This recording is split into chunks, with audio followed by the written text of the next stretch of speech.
The ground report. The ground report.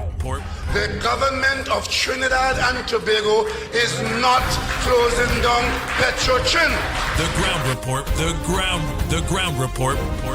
I would think that there's been very clear that all the employees of Petrotrin will exit the company. All. The ground report with Andy Williams and Lennox Smith.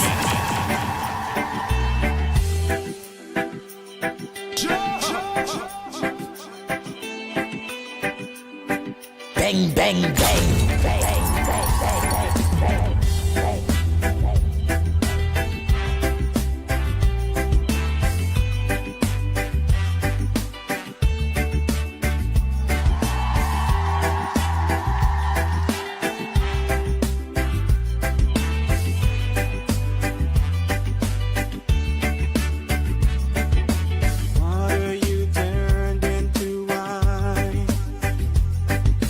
Open the eyes of the blind.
bang, bang, bang, bang. The Ground Report with Andy Williams and Lennox Smith. Oh boy, oh boy, oh boy, oh boy. Good morning, Trinidad and Tobago. Time check. It's our 14 minutes past the hour of 6 o'clock. And you're listening to the Ground Report. You're surely the pitbull of radio. Co-host Lennox Smith. Director Snipes. Good morning, Trinidad and Tobago. Good morning to the whole of Talk City. Listeners, Talk City 91.1 FM. Good morning to each and every one of you. Let's say a pleasant good morning for those of you on social media, on our several social media platforms. Good morning to each and every one of you. Snipes, good morning to you.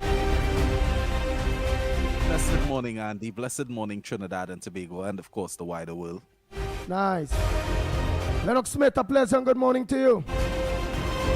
Yes, indeed. Yes, indeed. A pleasant good morning to you as well, my friend. Of course, I trust that you had a wonderful Shuk Diwali. Is Diwali? No. It's not Diwali at all. It's Eid Mubarak, right? I was just trying to test you rhetorically. But that being as it may, I trusted that all would have had, of course, a wonderful weekend. It was a protracted weekend. We had, of course, some discrepancy in terms of the sighting of the crescent moon that will determine finally the end of Ramadan.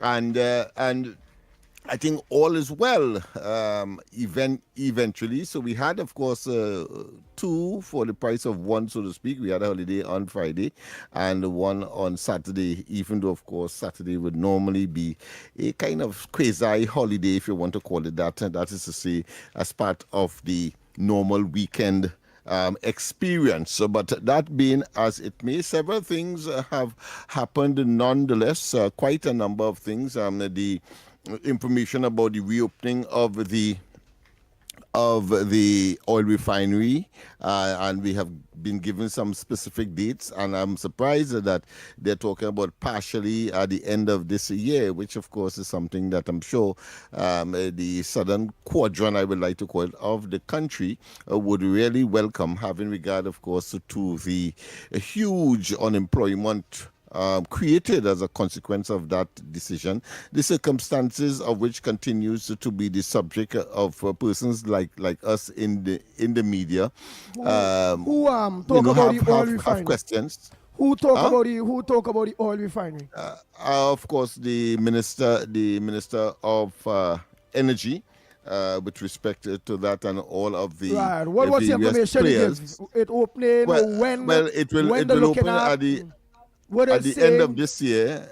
At the end of this year, and there are several players, including, of course, the in an advisory capacity, the National Oil Company of India, and in the process, I think the OWTU has submitted another bid that clearly would be taken into consideration. I say would be not from a I don't think it could. One local right now, one OWTU and them, they have no money. They admitted recently, I see news thing where they have no money. How they went indebted with all the trials and bidding for the same thing, how they indebted. It doesn't mean that they don't have the capacity to manage. It doesn't mean that. So it could not be for a different ownership. arrangement. You're talking about management. Not the own. That's right. And I'm saying they have put in a different another bid. So obviously, if there is a cash flow issue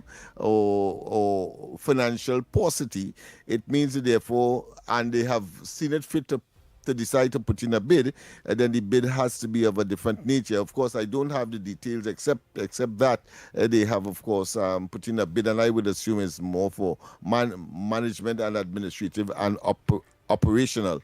In terms of actual takeover, well, I know that the finance will be coming from several interest groups, including, of course, some coming out, or one or two coming out from the United States. So let's see how that pans out. But I think it is generally good news for the southern quadrant of Trinidad and Tobago, having regard to. But what was the information that Dr. Munilal gave? Could you send that clip in exactly the information that he gave to the people of Trinidad and Tobago instead of we paraphrasing? Because I want to hear from him what? I want to feel him. You heard that? I will direct you to the information. I think it is on the is in the Guardian. So check in the Guardian, and you should be getting an appreciation there. Because I normally these days don't walk with the information. It's exciting. It's very, very exciting. It's very exciting. I know you're really going to be paraphrasing right now, but it's very that real good news. And before the end of the year. And just let me. I found the article here. Yes, it is in the Guardian. We finally restart talks, spark excitement, hope in South Trinidad. So of course that by itself, and if I was a Sardinian, I would have felt that way as well. And of course, the first paragraph says that residents of Marbella are eagerly anticipating the reopening of the Point-of-Pear refinery as the government advances talks with a slate of international and regional investors, raising cautious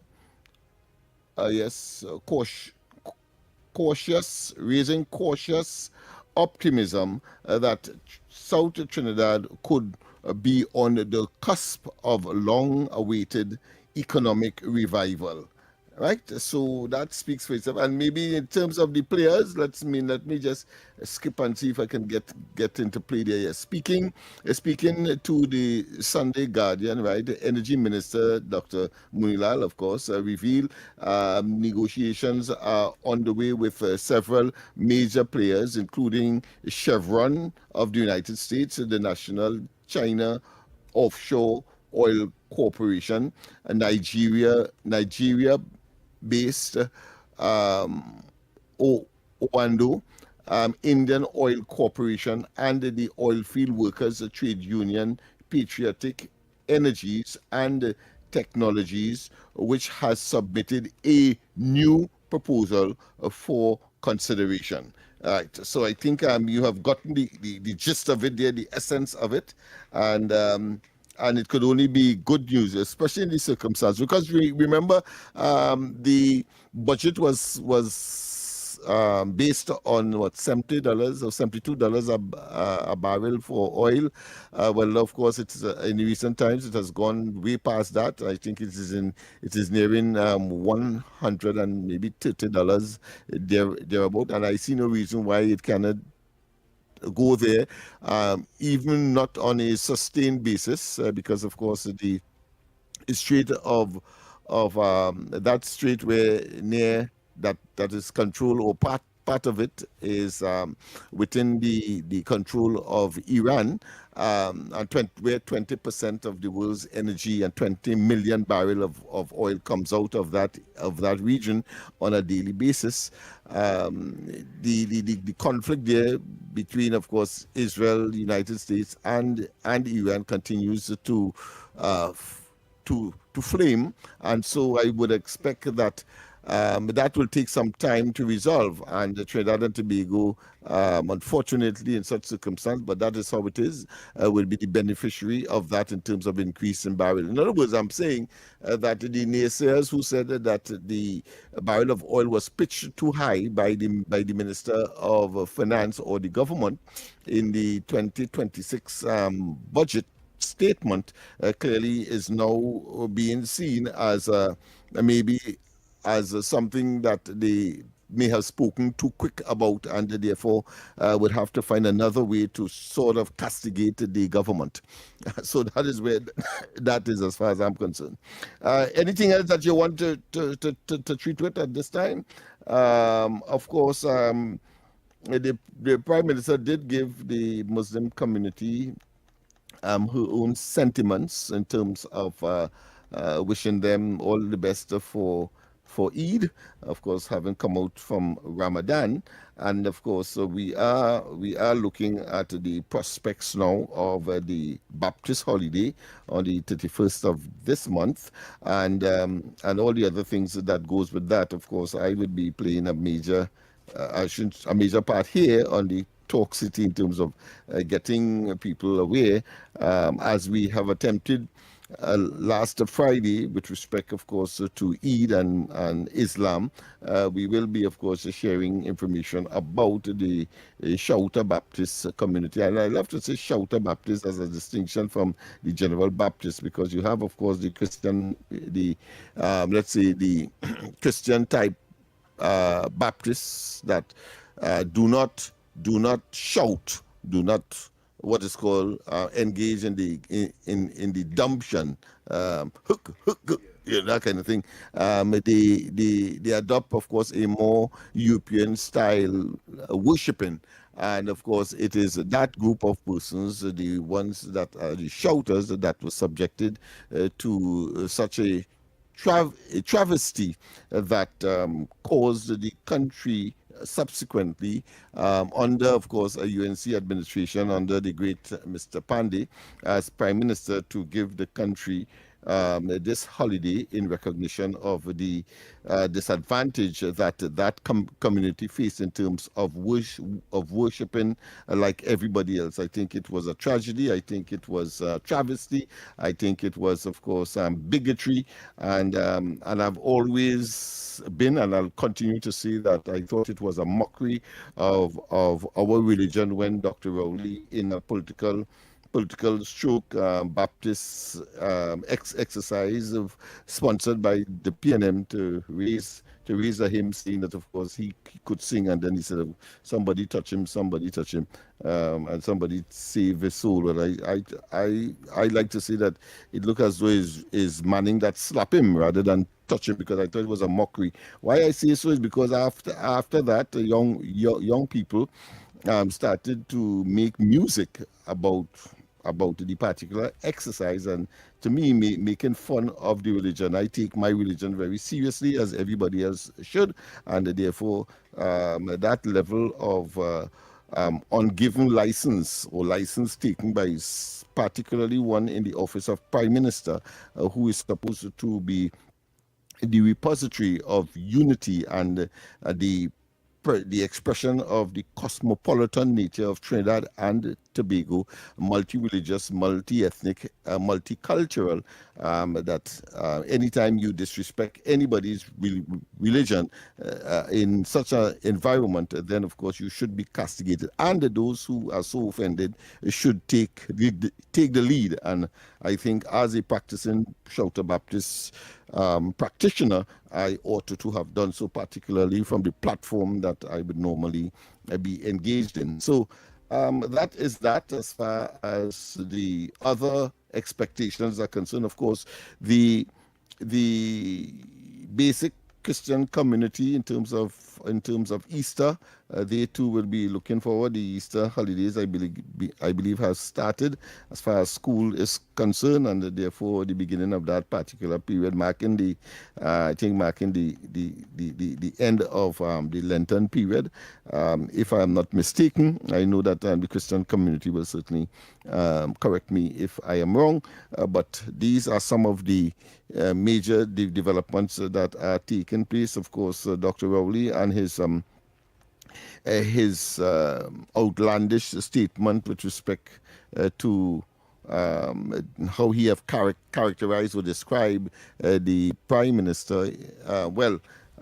Tat has come in and taken task of one of the daily media houses, I think it's CNC3, if I'm not mistaken, for repeating the words in such a way. Right. Yeah, correct. Yeah, okay. And I too share that, because we would have been subjected to that at one point in time as well, in another place. So therefore, if it is good for us, it is good for anybody. I suppose the reason why they may have taken action in the way that they have is largely because Dr. Rowley is no longer put another way, is now an ordinary citizen, and therefore can be subjected to, he cannot influence, should I say, and therefore the compromising of these institutions, as we have seen him done repeatedly during the course of his prime ministerial portfolio and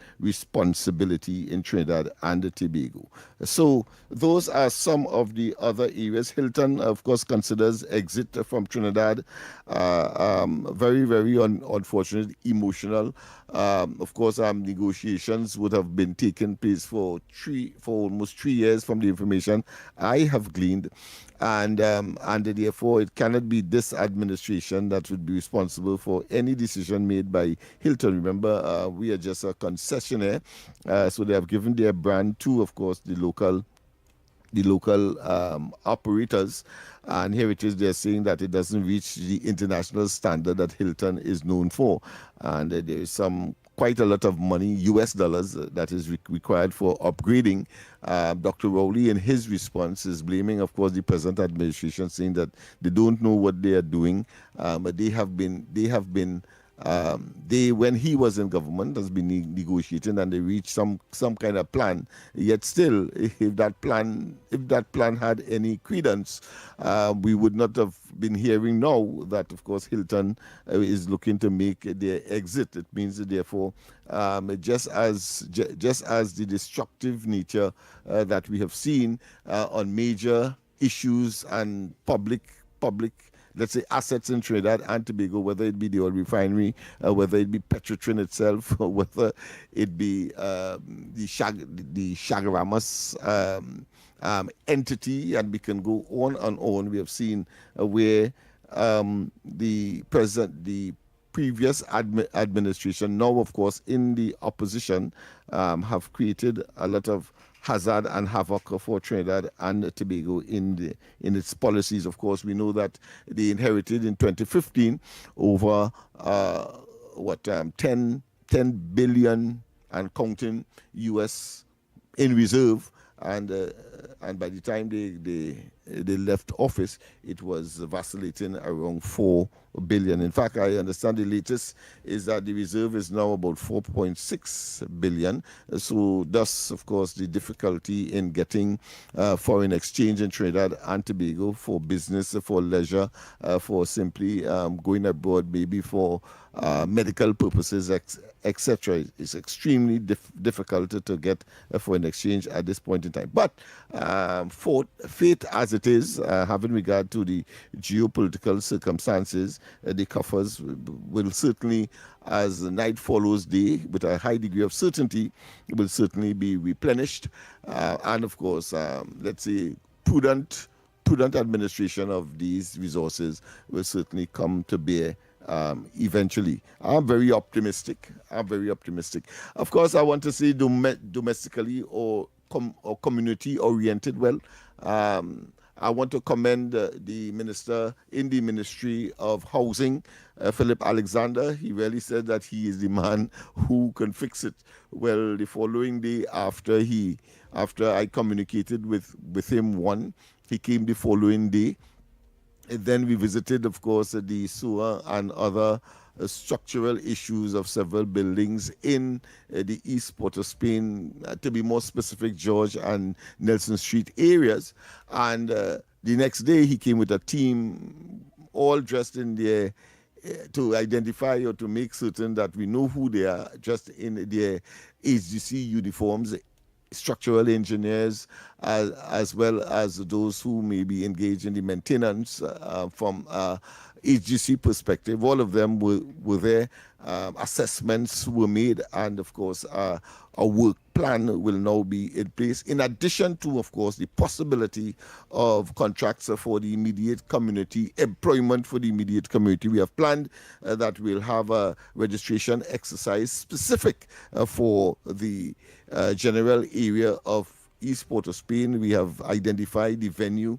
All we have to flesh out is the date and the time to, of course, invite and make certain that we identify the jobs, whether it be in the private sector or whether it be in the government sector, and more specifically as AGC actually is physically housed in close proximity to East Port of Spain, or in fact in East Port of Spain I should say, because it's right on South Key, the head offices, but they have several sub-offices spread among the various housing developments in East Port of Spain, and therefore one expects that should be a smooth exercise, but more importantly, immediate and significant for employment generation, because God knows in this concrete jungle that is East Port of Spain, you need employment, you need money in order to survive. I've always said that Port of Spain, East Port of Spain, Laventil, Beetham, and so on, is not like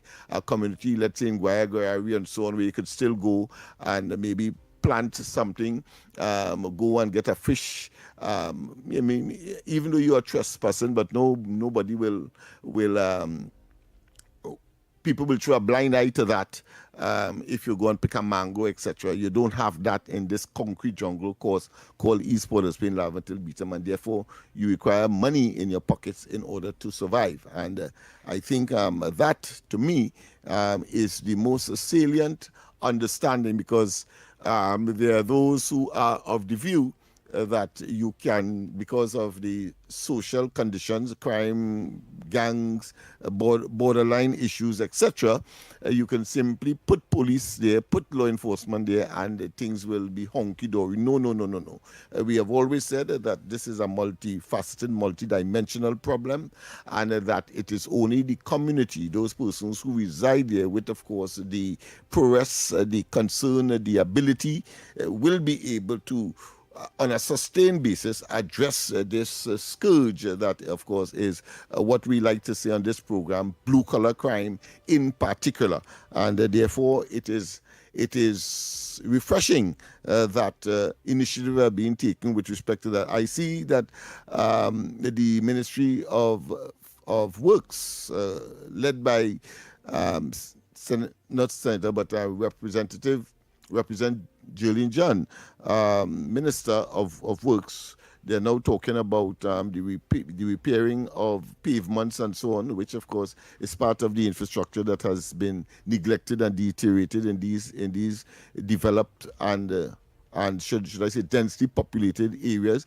I see that the Minister of Public Utilities as well, Mr. Pararat, has announced the repairs and the refurbishing of light poles, etc., and electrification of various areas. So that is very that to me is optimism galore. Plus, of course, the improvement or looking at the water distribution system and the repair and or replacement of aging infrastructure, including, of course, pipes and other associated issues that prevent people from getting water on a timely basis and on a daily basis. So, yes, Andy, there is where we are. Of course, we will go for a break. We have to go for the break. Yeah, we go for the break. And, of course, when we come back, we open up the lines. You first and foremost, and then, of course, you can, give your little notes, your voice notes and so on, which will be played during the course of the program. And don't forget, of course, we have today Andy's Capich period. Yes, Wizzy Mark today, and of course that would be, look forward to that at 7:15, and then at 8:15, of course, the word of the day challenge, of course, courtesy yours truly. We go for the break, and when we come back, more on this edition of the Ground Report. Talk City 91.1. Thought-provoking conversations, bold perspectives, voices you trust.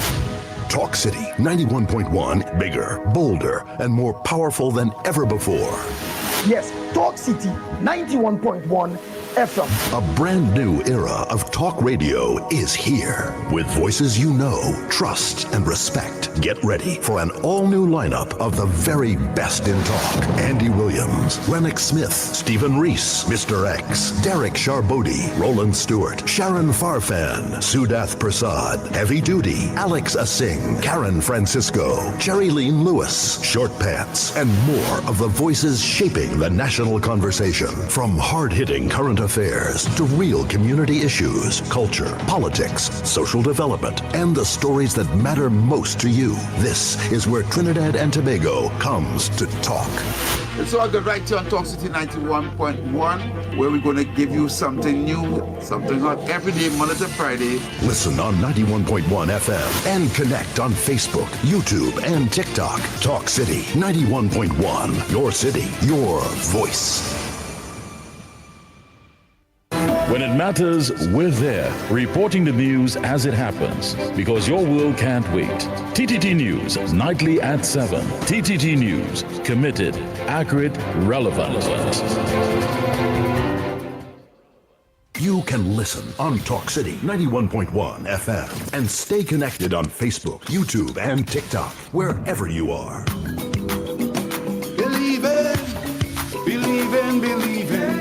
Believe in yourself, in yourself, in yourself. Wake up to the issues that matter most on the Ground Report. Join Andy Williams and Lennox Smith every morning from 6 to 9 a.m. for real talk, real analysis, and real perspectives on the stories shaping our nation. News, current affairs, and voices from the ground, unfiltered and unapologetic.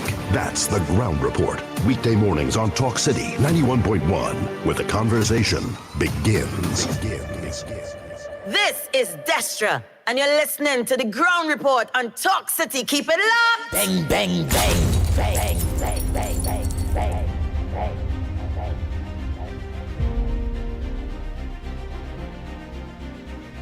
Oh boy, we are back. Time check, it's 20 minutes to the hour of 7 o'clock. And you're listening to the Ground Report. Well, the lines are open, the numbers to call. 225-6644, 225-6644, or 239-5120, 239-5120.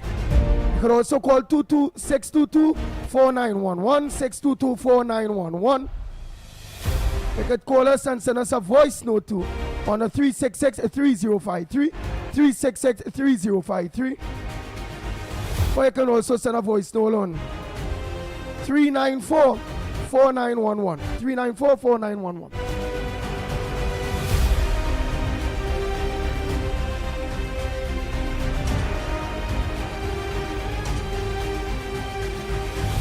Go ahead, caller. Pleasant good morning to you.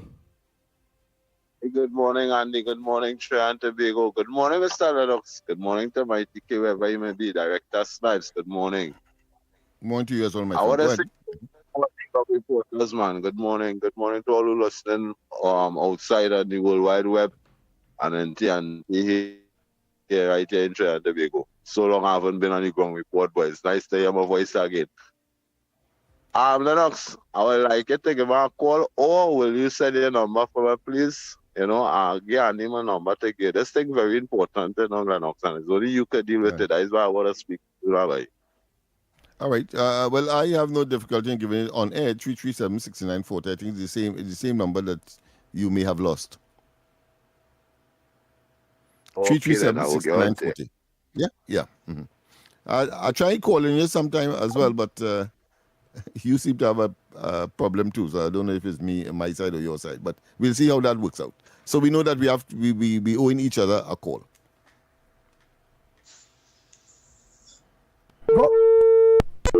Oh boy. Good morning to the magnificent tree. Mr. Lennox, I want to tell Trinidadians something today concerning the PNM telling them in meeting that the constitutional rights has been taken away from them. Well, if they put it in the police station, well, we might be in trouble because you know all the policers move the coke, move the marijuana. Now they're going to move the constitutional rights, and after the SOE, then we in trouble because the constitutional rights gone. We got to look for it. You know, if they might put blocks where it was with some kind of wood. So I want to tell Trinidadian, if they just get up on any morning and they do what they are accustomed doing when they implement the SOE, I want to ask them that. And how it is they have to go to a meeting to know if they lose their constitutional rights. And they know that before. I find that funny. If I lose $100, I can't go and for a man to tell me I lose $100. I supposed to know I lose $100. So if your constitutional rights was removed from you, how you have to go in a PNM meeting to know that? And them have to tell you you lose your rights. You see how stupid it is? We as Trinidadian just have no sense. I want to tell Trinidadian something about the American, because they're talking about Kamala go and join with the American, and many of them feel where she shouldn't be doing that. She should go with the CARICOM. But I want to just say one thing. Give me another chance, please. The Air Force One plane that the president does use is one of the most expensive plane in the world, because the price of it is near our budget, what we'll run for the whole year. Just imagine that, the kind of plane they have. And they have two in that. So what I'm trying to say, they don't need Trinidad at all. We can't even step into them boots. America has to step into here. We have to step into America. And we should feel proud that our Prime Minister line up herself with America.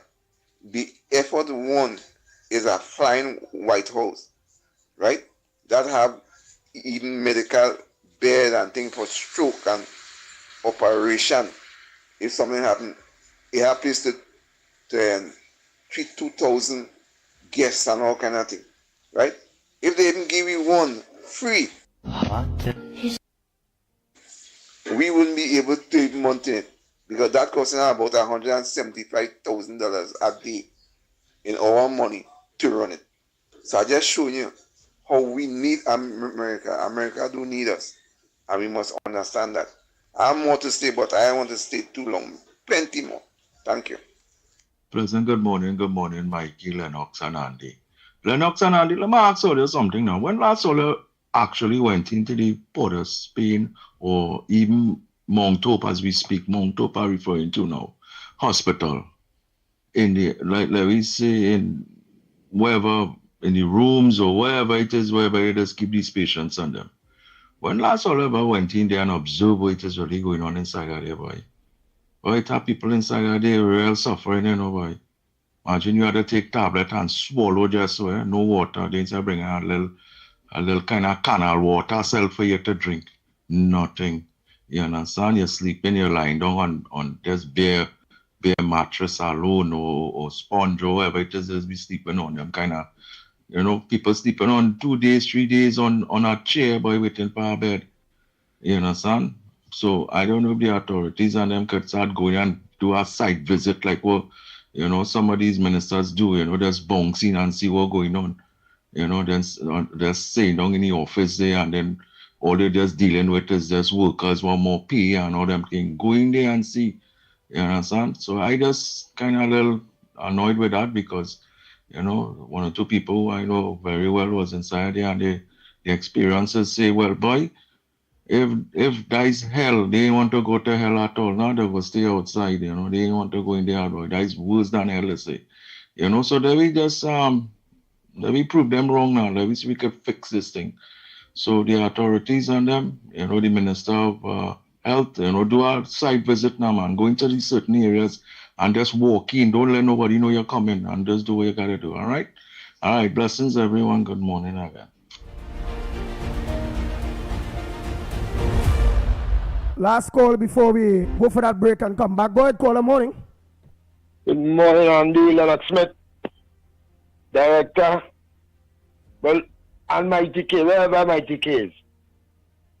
And to all the sensible listeners of the children as well too. Lennox Smith, when I come to them, dilapidated, eroded apartments and Duncan, even the pension quarters and the Beatum, Nelson Street and these places, the AGC workers taking a walk there, they continue to do the same thing. If they're playing down by pension quarter, if they're playing cards, the lining right now, thiefing now whether it's pipe, toss, name it, every wrong they're doing, when they should be attending to. I have children and all. I live on Duncan Street.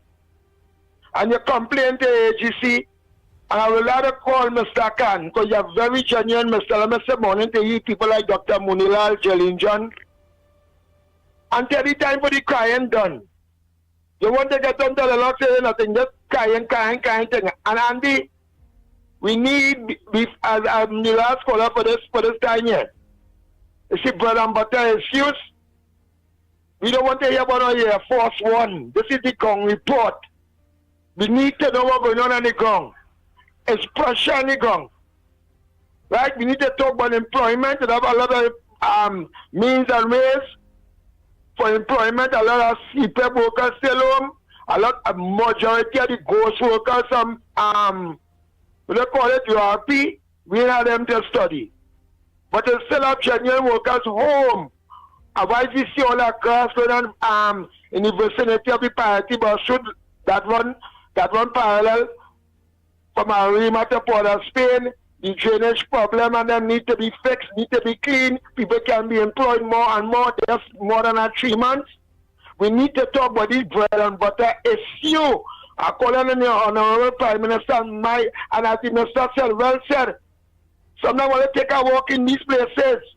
Because the shaman walking, the accounts department, they will see all who laughing, all who giggling with the false and all kind of bad looking makeup on the face, and not doing the people work and have the government looking bad. The Minister of Health should now get a very great idea. Walk through just so don't let them know you're coming. Right now, I have a man sit down right in front of the place, Andy. The man sit down sleeping on a chair. He said, you see the corridor in Mount Tobit in a mess. And if guys, if they want to strike, I tell the minister, don't start the pass, you start the walk. Don't let them know they're coming. And let all deal with the bread and butter issues, that local election coming. And I mean, I don't know if all just want to be here for 4 years, that all not selling the bread and butter issues of the poor people. All the when everybody went, the party bus is looking good, the drainage problem is looking good, and certain areas alone looking good. Come on, it's not true for no two. Right? Deal with the citizen properly for me, please.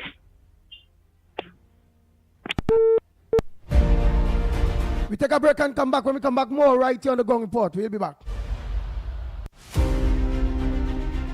But Johnny, how come your house is twice the size of mine, but my bill is twice the cost of yours? Johnny, what's going on, boy? How your bill so low? How your bill so low? I'm conserving energy. I switch your LED. At the stun of the AC.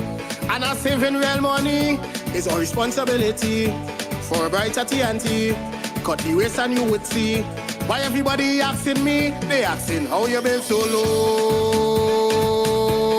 How you been so low? TN Tech, powering the nation into the next generation. Your news, anytime, anywhere. TTT News brings you the facts that matter most. On air and online. More ways to stay informed. TTT News covers the stories that matter. Join us nightly at 7. TTT News. Committed, accurate, relevant.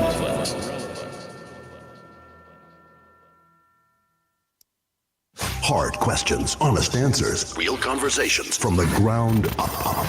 If you want to know what's really happening, don't miss the Ground Report. Weekday mornings on Talk City 91.1. Any views or opinions expressed on the Ground Report are solely those of the hosts and callers and do not represent the views, policies, or official position of Talk City 91.1, its management, or affiliates.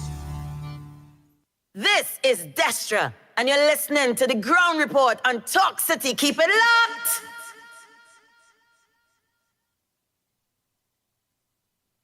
Oh boy, we are back.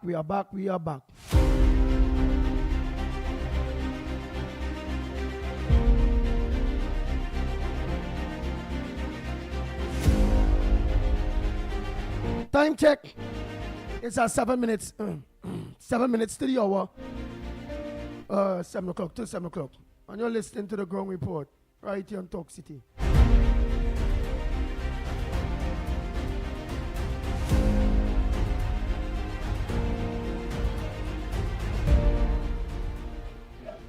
Andy, good morning. Andy, the guy who talk about the hospital, you got to understand, it takes money to run a hospital. It takes money to do everything. So what the government is doing is trying to do things that can bring in money. It's best to bring in money to fix what they need to fix. The PNM was about 10 years and let everything run down the drain. You got to understand, it take a few years to fix it, and you got to humble. And, I know it's hard, but you got to do what you got to do in order to fix it. If PNM need money, the government need money to fix whatever they need and they don't have. If PNM has squandered, thief, and steal the money and build Ballyview House. And then you have a PNM, ex-PNM talking a sort of crap, the propaganda machine and the PNM. So don't take them on, fellas. You gotta play hard, play smart, and things will be good. All right, later on, bye.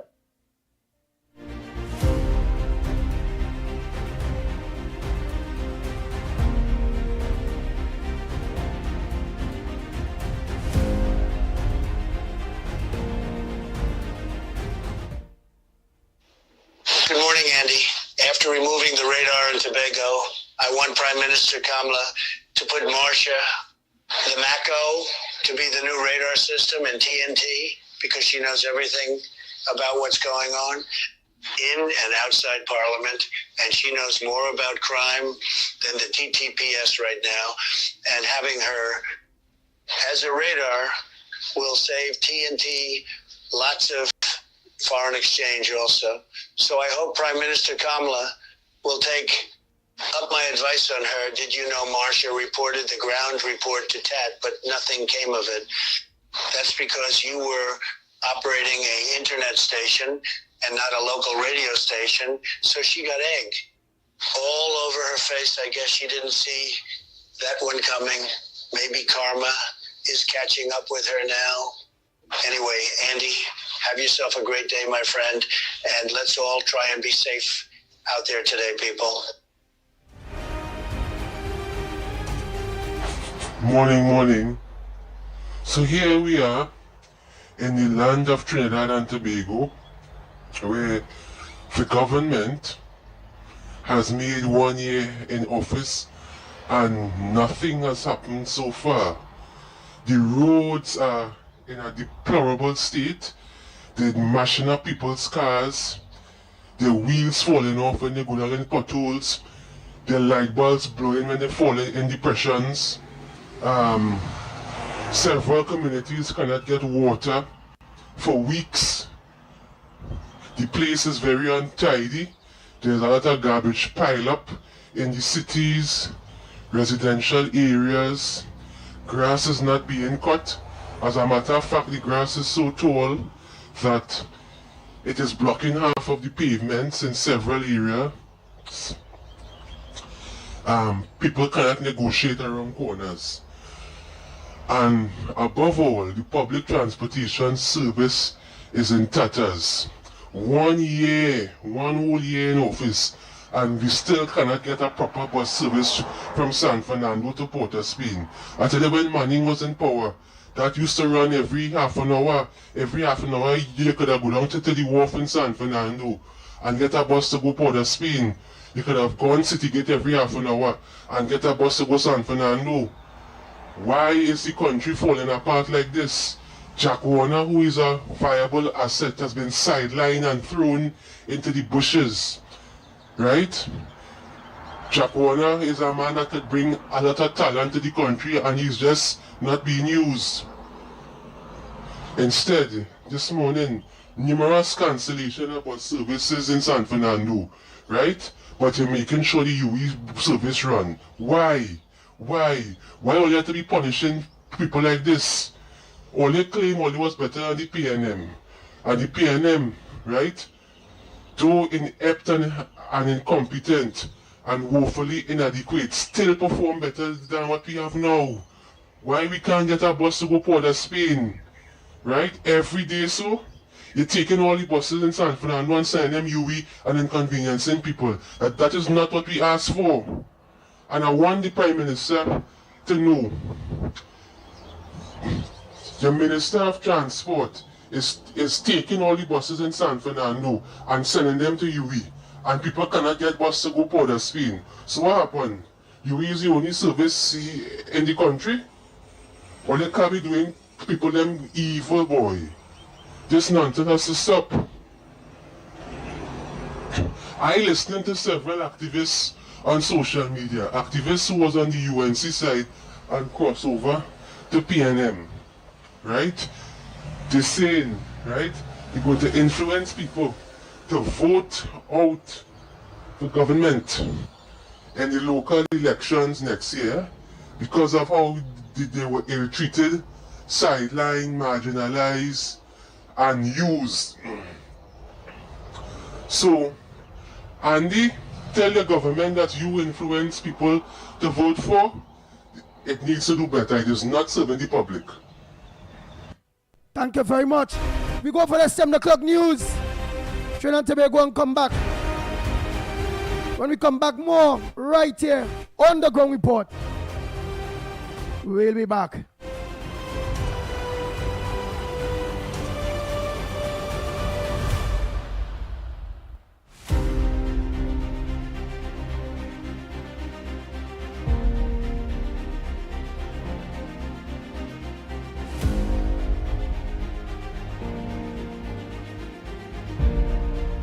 The Ground Report with Andy Williams and Lennox Smith.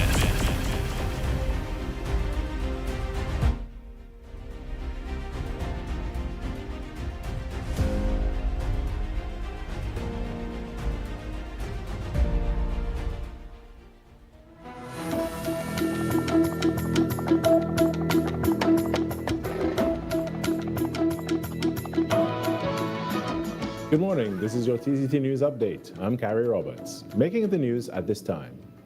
Vice President of the Trinbago Unified Calypsonians Organization, TUCO, Steve Rascomanda Pascal, is calling for deeper collaboration between cultural organizations and the Ministry of Education. Speaking at a prize-giving ceremony for the National Junior Calypso Monarch Competition 2026 on Sunday evening, he argued that structured training is critical if young performers are to fully develop their skills and sustain the art form.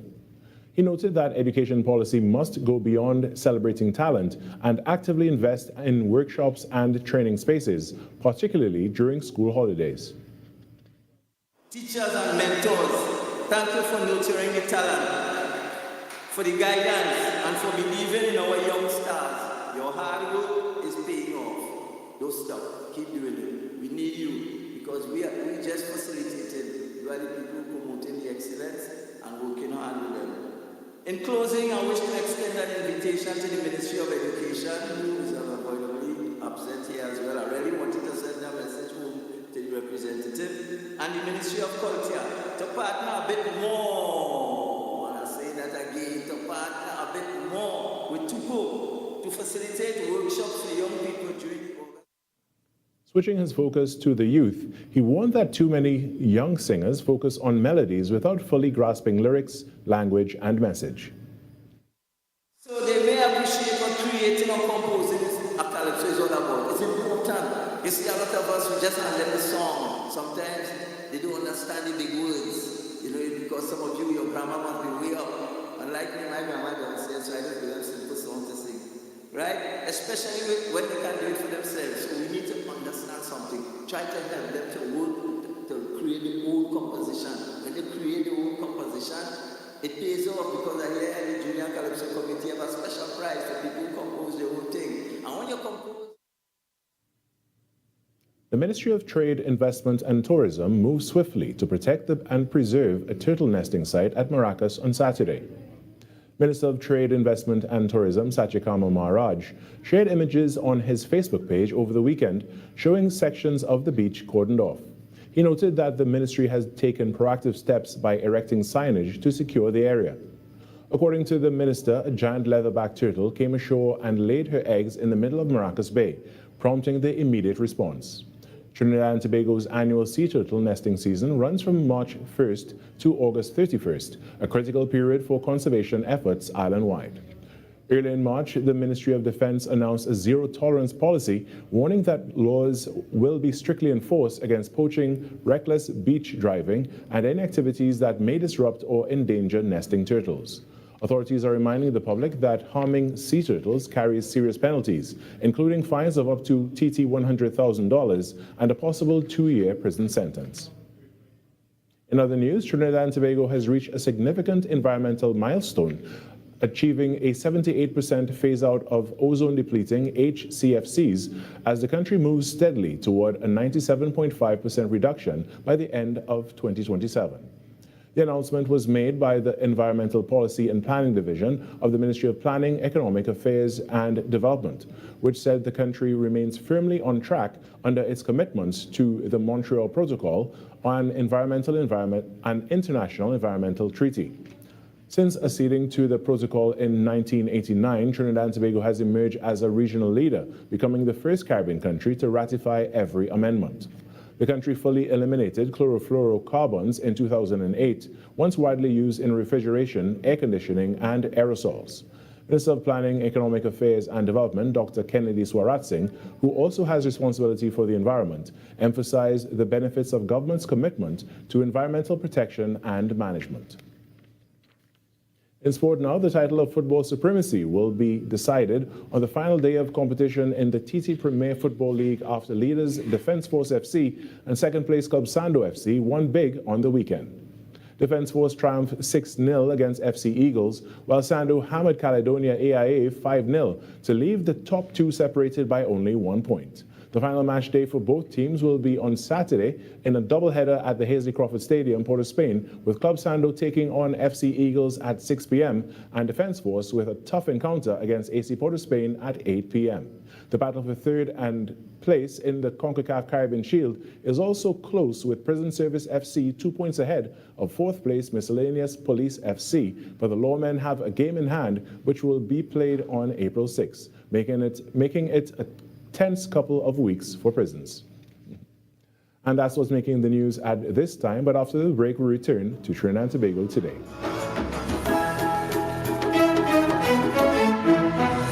That was TTT News on Talk City 91.1 FM.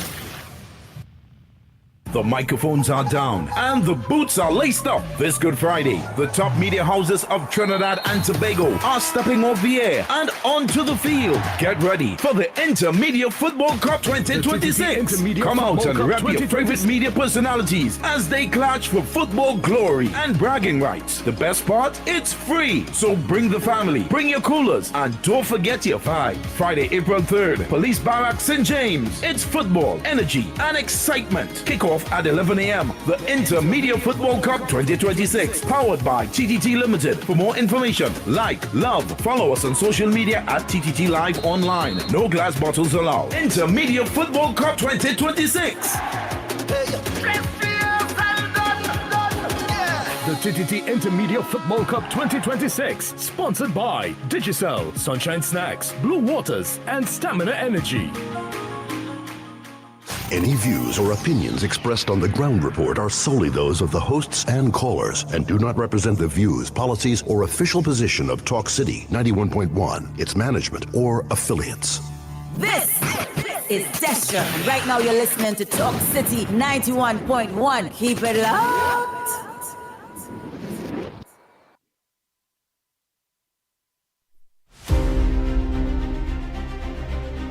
The Ground Report with Andy Williams and Lennox Smith.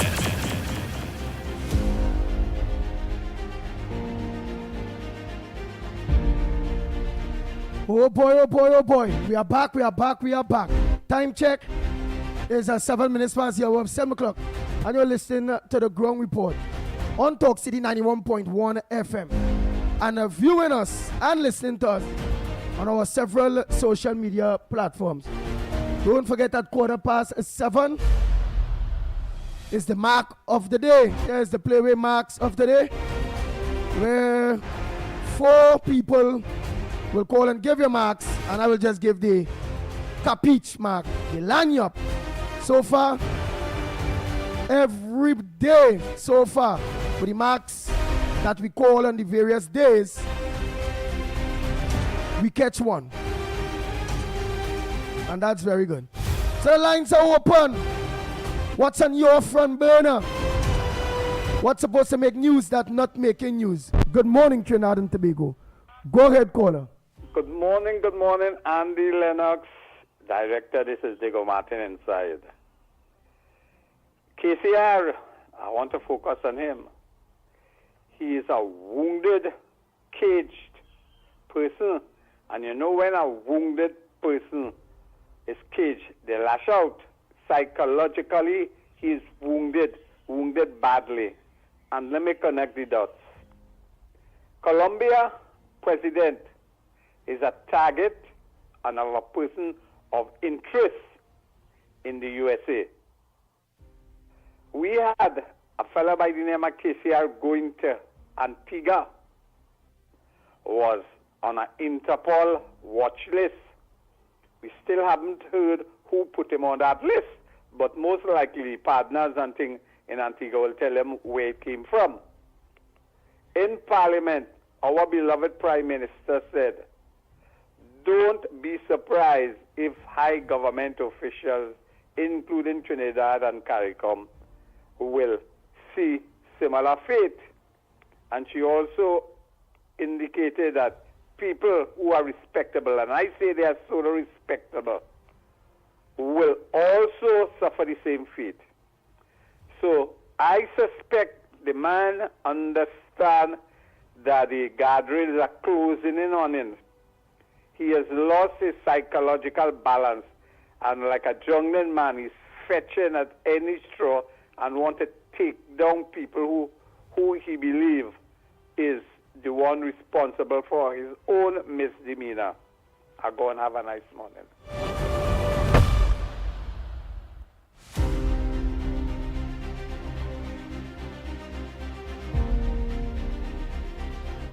Pleasant morning to the ground report. Andy Williams, the Pitbull of Radio, Lennox Smith. And mighty crew, wherever you are, thanks the Almighty God for bringing you back out this morning and for protecting your entire family, your children, your wife, your surroundings, and all the supporters. All the supporters support you and the government. May you all have a blessed and wonderful day. And God continue to bless you all each and every day in your life.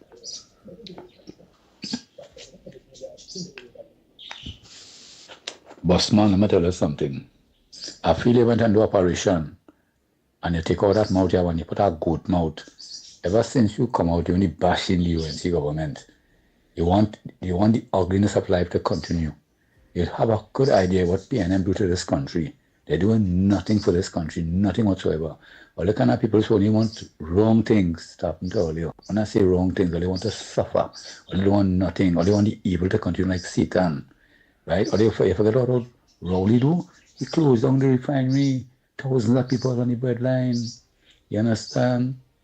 You say, in case you're in here and they're closing the fridge door, I'm not closing down the refinery. What all the divers are dead and you see how they end up there? Who arranged to bring that refinery and you see? Plenty children, they take all the food feeding program. Plenty children suffer, people suffer in Trinidad and Tobago for work. They bring outsiders. Look at how much Venezuelans they bring there. And these Venezuelans taking the work from Trinidad and Tobago, from the citizens of Trinidad and Tobago. Look how much things they're doing, wrong things they're doing. All they like darkness, all over they like the dark. PNM, the boss, what kind of nonsense. Why you call PNM and complain to them? Call PNM and all the opposition, Penny and Rowley and bash them, call them and talk to them. You only got a government to fix this country. You see Rowley aiding and betting with Maduro government. Stuart Young and all of them inside here connected to Maduro. Maduro is even staying here and all they want darkness, but you want to continue suffering all the rest of their life. You're like a slave.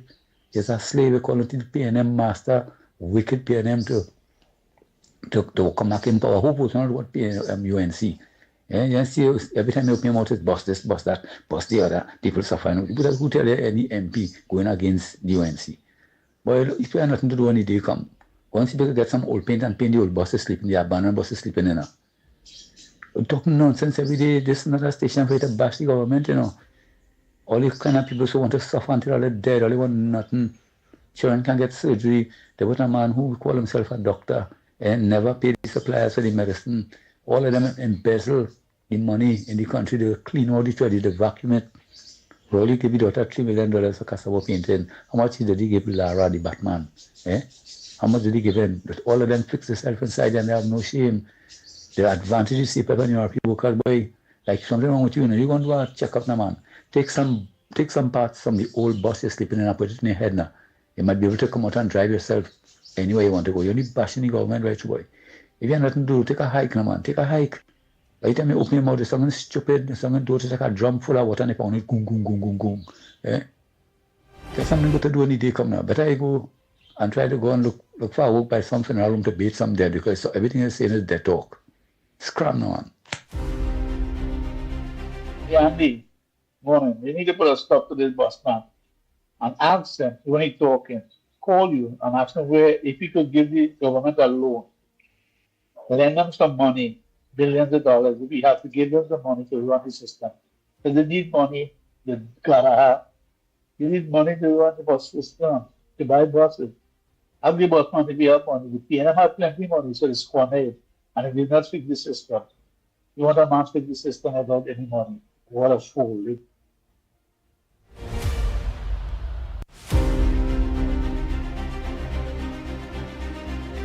Oh boy, Trinidad and Tobago. It's that time, 7:15. And we want to know what's your mark for today. Yes. What do you dream? We had a long holiday. First they say Friday was the holiday. Then they say they didn't see the moon. The holiday is the Saturday. Man, it was a long weekend. What is the capiche? What did you dream? What do you believe is the mark that will play today, Monday, the 23rd?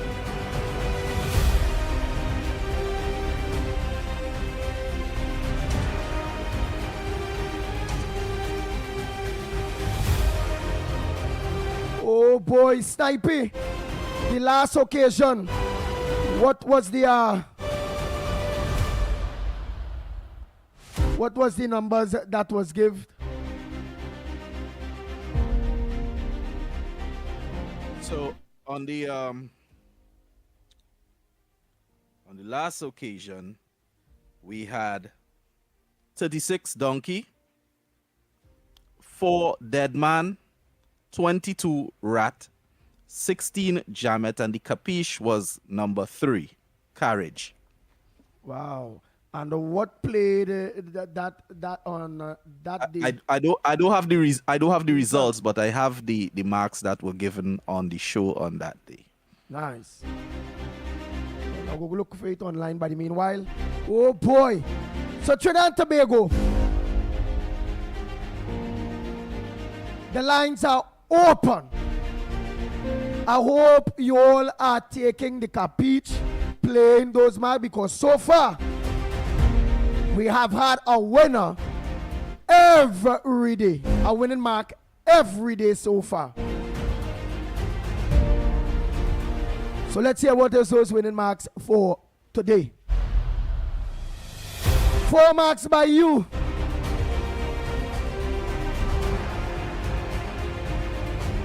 1 marks by yours truly, the pitbull of radio, which is the lanyap mark.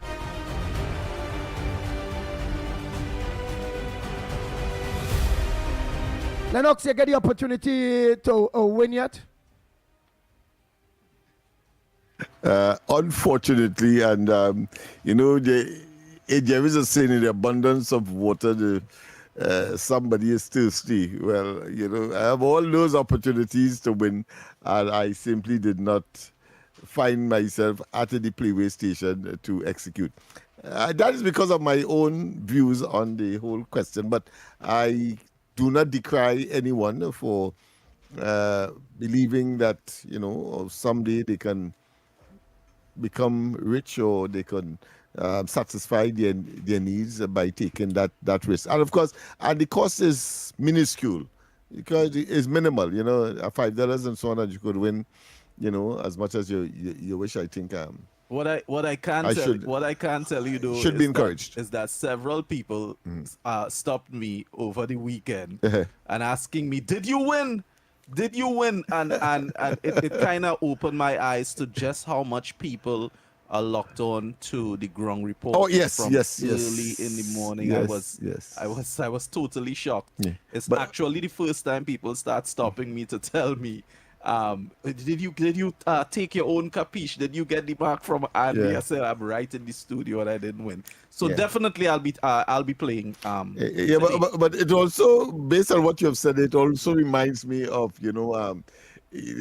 for whatever better term, you talk about them who be a man and see a woman and so on. You normally see them, in very what I consider to be not so voluptuous or should I say very nice environment, but they could tell you what to play, how to get rich, etc. But they themselves doesn't express or display richness. So I suppose that is how it is. So we can tell people what to play, but we ourselves, maybe some believe that you will lose that ability if you actually take your own advice. But that being as it may, we are waiting the first call for the capiche of the day. Would we be taking any from the onliners that don't call? And from voice notes, I want to believe. We're definitely only going to be recording the calls. Only calls. They're free to give their voice note right. in between, but we're not gonna record it. We're gonna take the calls. But I'm sure from time to time Andy will give us what they are saying online.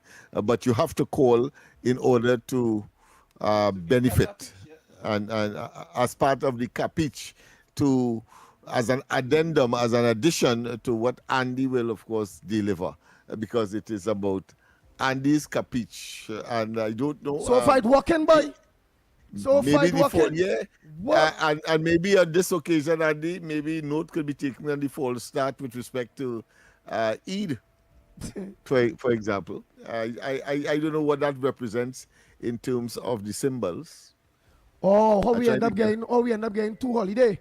Let me take a call here. Morning caller, where are you calling from? What's your mark for today? Or what's the mark for today?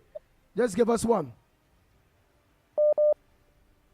I'm calling from my mark for the day is 1 by Santa Fe. 1 Santa Fe. Oh boy. And why would you say Santa Fe? Tell me quick, why Santa Fe?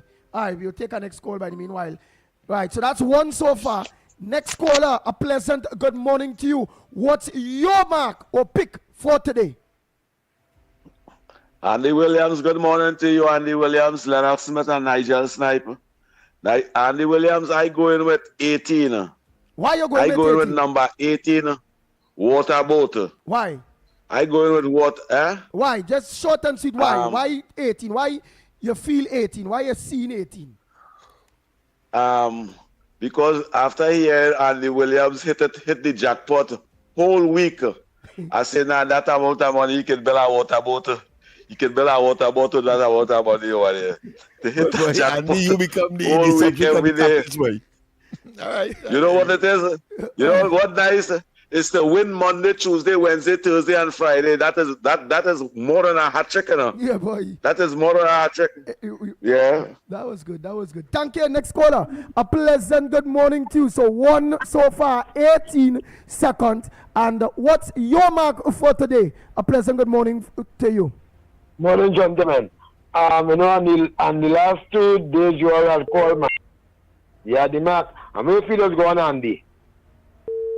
After the 16 in the morning, but I want to play the lunchtime. I'm going to feel going. Wow. It came 4 o'clock. 16-2, German, 16-31. The evening, so every day they go report any mark. Yeah, boy, for real, you know. But just the kakada, the sometimes when I the kakada to play too. So all of that in it. Now, but they go find the $5, man. They go find that $5. But you go ahead. What's your mark for? What's the mark? They come in below 25 twice, 10:30, and for 1 o'clock. 25 is 12 in Chinese. Right, but give me one mark. What is the mark you give me so far? 12. 12. Right, 12. 12 is what? King. And why did you pick the 12? Well, 25 is 12 in Chinese. Oh, 25 is 12. All right, so far 118, 12. One more, let's go. Oh boy. Let's go for that one more. Morning caller. Where you calling from? Good morning, Andy. 13. Last night I had a new great-granddaughter. 13? 13, Crapo. So why you playing she for that? Girl child, Crapo. Oh, girl child is Crapo? Yeah. Yes. All right. Thank you very much. So, Andy, are we going to be taking one more capiche, and that's from you? Yes. And knowing the whole time we have been winning, every day so far since we started this, we had a winning number. Whether it's the first number, the second number, the third number, or whether it's the first draw, second draw, third draw, or fourth draw, one of our numbers are coming within that draw. And I will say, to see, we have been winning money. I'm going to say 14 today. I mean, all that money that have been winning, whole week we have been winning what? They say 14 is money. I'm going to say that next one is money. Yeah, 14, man, money. Yeah. So that's it, Snipes. What's those marks? Oh boy. So guys, I hope you're recording at home. Coming in today, your capiche for the day. We have 1 centipede, 18 water boat, 12 king, 13 crapo, girl child, as they say. And of course, the capiche coming in from Andy today is 14 money. Yes. Good luck to everyone on the outside with the kind compliments of the NLCB. Nice. Oh boy, well now let me go online and see all who think with online day. Primrad say, guys play number 0. Zandu say 1 and 29.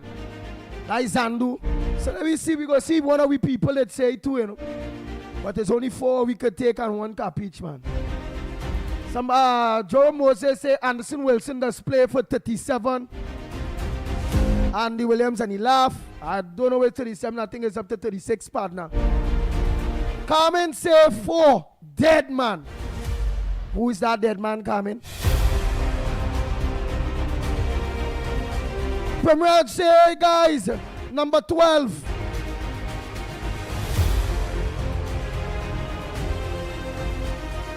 Hey, Asim Mohammed say, here it is. The mark is a 14. Rafi Nanan, troublemaker. Oh, you know, he said 3 and 25 for Bossman. Suppose that Bossman was really the capiche this morning, boy. And we ain't take it. He said 3 and 25 for Bossman.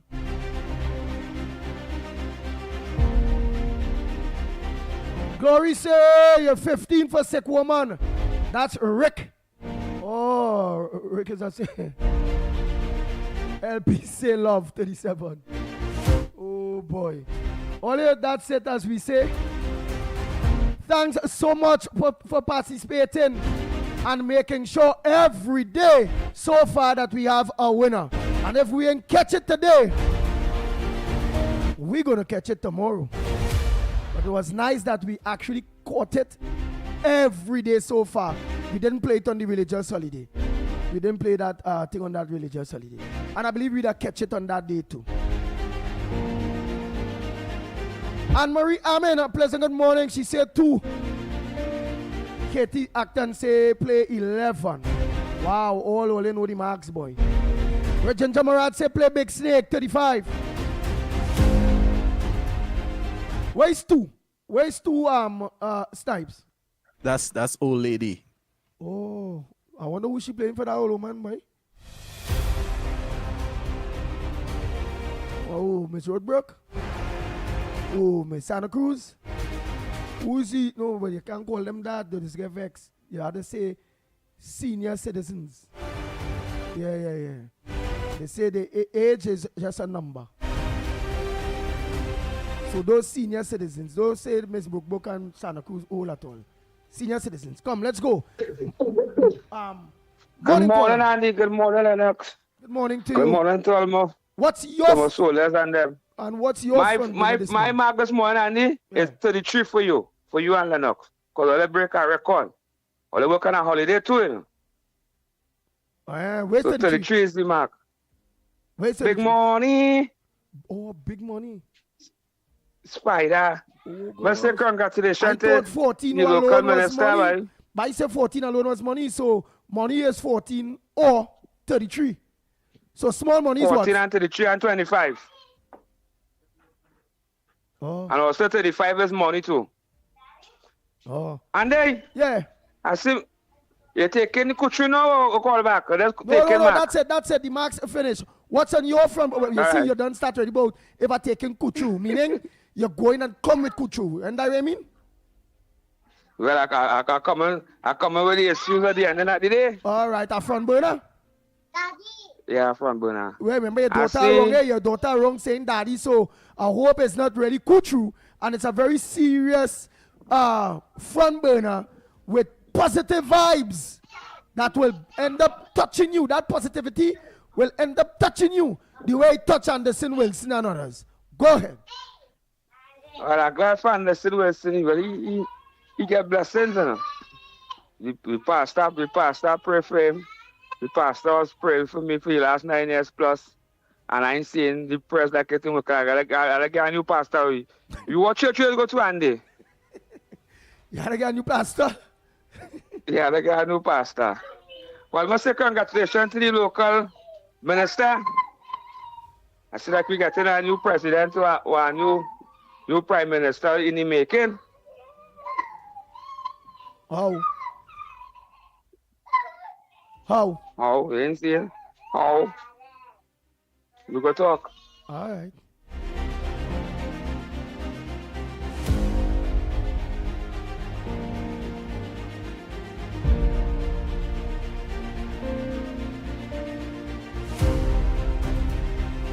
Andy, I going with 1 today, boy. 1.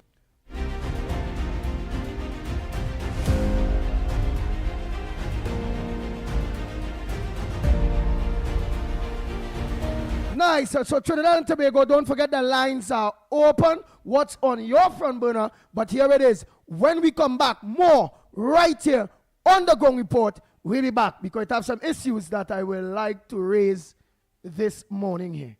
Go ahead, Snipey. Your world moves fast, so do we. TTT News brings you the people, events, and issues that matter most. Stay informed, stay ahead. TTT News, every night at 7. TTT News, committed, accurate, relevant.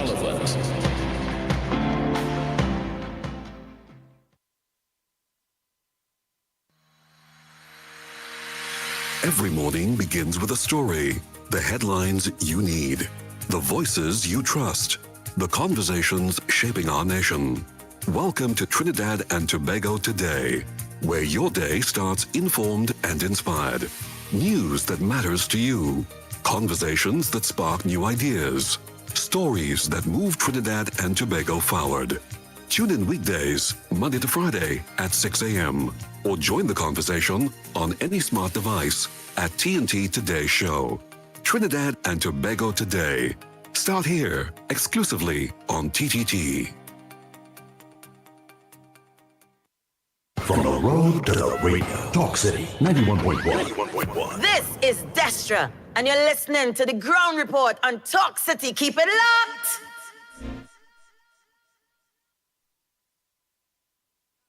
No boy, oh boy, oh boy. Bang, bang, 6 a.m. to 9 a.m. Join Andy Williams and Lennox Smith, the Ground Report team, as they rip apart the lies, half-truth, and misinformation that the mainstream media never discuss. The Ground Report. Hard-hitting, informative, undiluted, uncompromising, and unfiltered. Monday to Friday. Get the raw facts before making any life-changing decisions. Only on The Ground Report.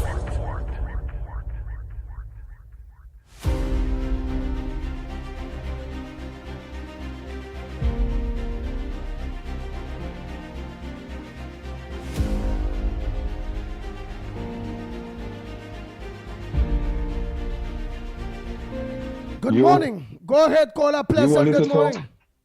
You wanted to talk to me? No, you wanted to get on to me. I saw your text. Oh. I saw your text. Oh, So you can always call me. All you right. can always call me back. In All case. right.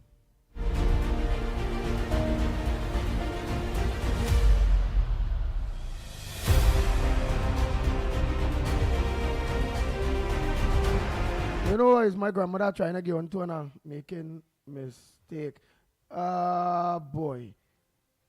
What I want to talk about, put as one of the frontliners or headliners this morning, Trinidad and Tobago, right, is the Hilton fallout. The Hilton falling out, right? Lennox Smith, what is the all right? Because I did hear you say the falling out have everything to do with the standard in which Hilton Hotel is operating at this point in time, which is not of the standard of Hilton International, where the company, is like, you have a franchise, because it's a franchise we are using, right? So you have a franchise, a Hilton franchise, and the company is saying, here it is, you're bringing on my franchise because my franchise in Trinidad and Tobago are not up to par. How long was this problem? And that we can see now Dr. Rowley and Mitchum coming out and talk about it, but putting the direction of the blame in the angle of this present government. What is the scenario with that Hilton thing? And it is very unfortunate that that level of obfuscation, rather than taking on with the responsibility, because this negotiation has been taking place for over 3 years. Let me repeat, over 3 years. The present government has inherited a scenario that was clearly incomplete. There was no conclusion or conclusiveness.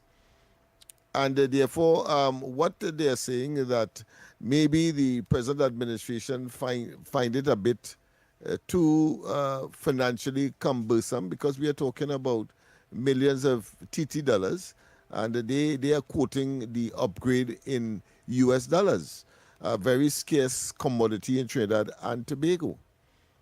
And I would have thought that any rational, reasonable past administration finding themselves in such a situation which has overlapped into the current circumstance, to give a clear and unambiguous disposition as to why it is that it firstly has taken so long, secondly, what would have been the areas of contention or resistance or delay.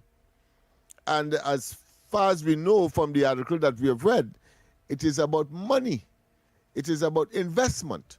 And of course, on the other side, meaning that on the Hilton side, it is about their standard that seem to have deteriorated over the years because of the lack of what I consider to be the appropriate maintenance or standard that Hilton International expects of their franchise holders. And that is where we are. Wow. All right. Boise Mocano, a pleasant good morning to you. Let me also say pleasant good morning to Pumpman. Good morning to you. Oh boy, let me just get this article here. Ton fallout. Hilton Trinidad and Conference Center, Port of Spain photo by Abraham Diaz. A possible exit of flagship hotel. Former national hotel chain Hilton have sparked political debate, even as industry stakeholders caution against alarm and call for measured engagement. A Guardian media investigation reported that Hilton has begun steps towards withdrawing from the state-owned property, citing long-standing structural issues, delayed capital upgrades, and financial underperformance. While the exit is not yet finalized, the development has raised fresh questions about the future of one of the country's flagship tourism assets. Former Prime Minister Dr. Keith Rowley described the situation as predictable, arguing that the issues surrounding the hotel are well known within policy-making circles. None of this is surprising to anyone in the know, except that the current government does not know how to proceed and, as usual, is trying to mislead the population through the media, Dr. Rowley told Guardian Media yesterday. He also challenged a key figure cited in the report, saying the cost of required upgrades had been understated. The upgrade that is required is not 600,000 United States dollars as mentioned in the story, but approximately 600 million United States dollars, he said. Jesus Christ, 600 million? That is over $1 billion TT dollars. No, 600 million? That is over $1 billion. Oh, Jesus but Dr. Christ. Rowley has the temerity, the gall, the effrontery to try to project onto the present or arrogate onto the present administration lack of negotiation or lack of negotiating skills, which they would have inherited for 3 years, which his administration would have had for the better part of 3 years, and could not reach a conclusion. But he expects this administration, with the tight fiscal reality that they would have inherited, and suggesting that it is an easy fix. No, I think it is despicable and it is egregious, frankly. But go ahead. Let me finish here this. Let me finish here this Trinidad and Tobago. Where the hell? 600,000 United States dollars as mentioned in the story, but approximately 600 million United States dollars, he said. He added that negotiations during his administration had already reduced that figure and advanced the process towards implementation. Dr. Rowley maintained that a structured plan had been in place before the change in administration. If today there is still disagreement and dissatisfaction with Hilton, then that is a matter that must be explained by the government, which inherited a smooth, ongoing, agreed process, he said. He criticized what he described as misleading leaks, adding, this could be nutrient too as the incompetence reigns. Former Tourism Minister Randall Mitchell echoed similar concerns, pointing to what he described as a breakdown in continuity. Responding to questions via WhatsApp yesterday, Mitchell said that prior to leaving office, the government had already agreed on a phased refurbishment strategy. The project was to be executed on a phased basis through Atek as owner and Udicot as project manager.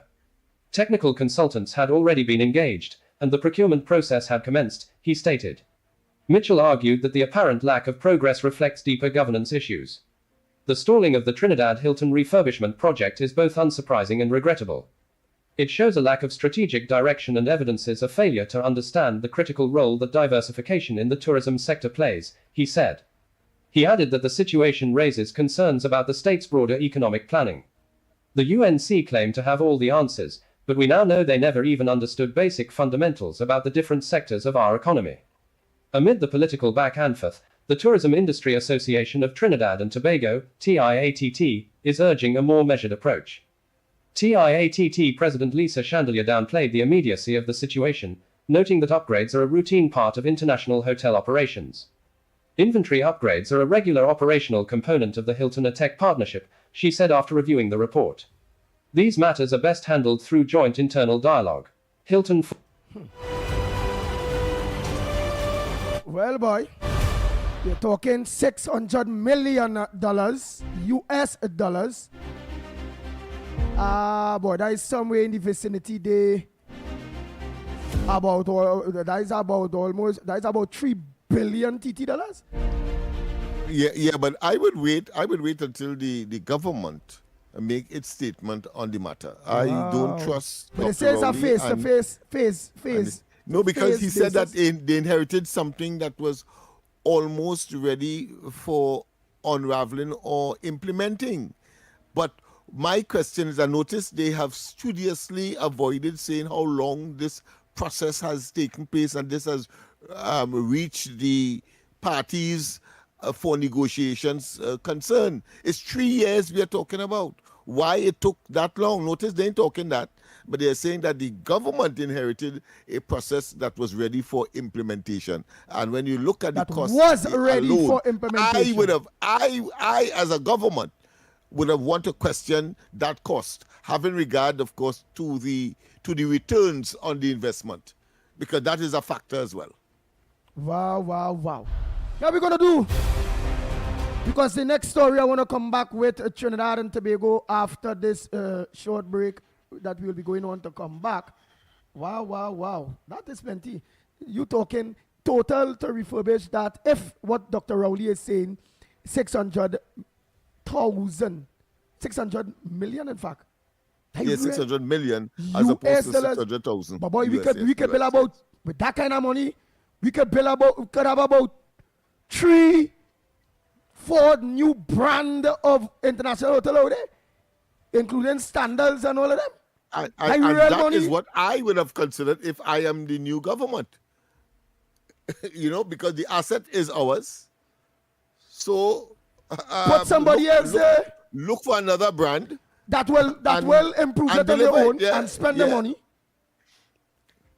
Because if from the information we have, it is that it is losing money, and you have to make that kind of investment as a state, then it's better that you put something else and do the usual promotion, etc. I'm sure that it would amount to that, and you may be able to do less renovation or less maintenance investment, because Hilton could say what they want to reach a certain standard that may be that of the United States, and therefore the responsibility of finding the money is not theirs, so they can say that. But I'm sure those are some of the considerations that the present administration would have been considering to put value for money, having regard to the fact that it is not a viable entity in terms of economic profit making. But go ahead. But not only that, what I also watch at is that figure ballooned to 600 million US dollars under the previous government, that negotiations have been going on for 3 years, because they had their Pacific contractors put in place to really and truly do that, and because I cannot see already.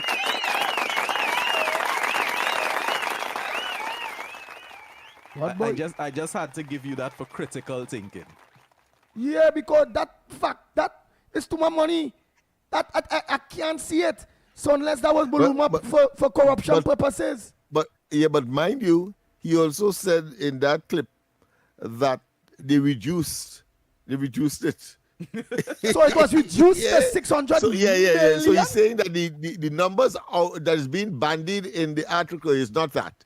It is closer to 600 million. So US. But they were successful in reducing it. That to me is irrelevant. Why would you take good taxpayers' money in a losing enterprise? You see, it reminds me of Train 1, 200 million to prop up, to maintain something that you will never use and still not use, and telling us some cock and bull story that you're using that for leverage. No, but here I will ask the people of Trinidad and Tobago, how have an existing structure there, right? That's like a house. Yeah, your house, right? You are your house, you decide you want to upgrade your house. To upgrade your house, you may organize, change the lighting outside your house a little bit. You go pass a fresh set of paint, do your like primer, pass a fresh set of paint. You may have some old, wouldn't be old, but some pictures on the walls and all those things that was there for quite a little while, that you will put some fresh pictures and all them kind of thing there, right? Bed sheets will always remain the same, right? But even if you had to buy bed sheets and pillowcase or change a mattress or in the Hilton there, right? I'm watching all of that. All right.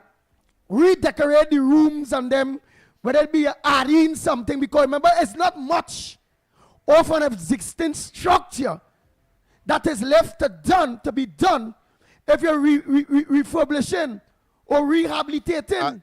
There's nowhere in the discussion where they say they're adding rooms, so you ain't adding anything. It's just maintenance, you know. And here we have this exorbitant, incredulous sum of money. I mean, come on, any government must want to find out what really transpired there. And I'm sure there's more in the motor than the pestle. Anything Dr. Rowley says, bet your bottom dollar there is more in it. We will go for that break and come back while we will organize and juggle our minds with some other issues that are happening at this point in time. But again, one question I would like to ask. Was it Hilton itself, Lennox Smith, gave that figure that for it to be rehabilitated, and or who will be doing the work? Is it a company, an American company, and Hilton them coming to do that work, or is it that Trinidad and Tobago government had to secure a company in Trinidad and Tobago to do refurbishing work up to the cost of $600 million US? How does this work?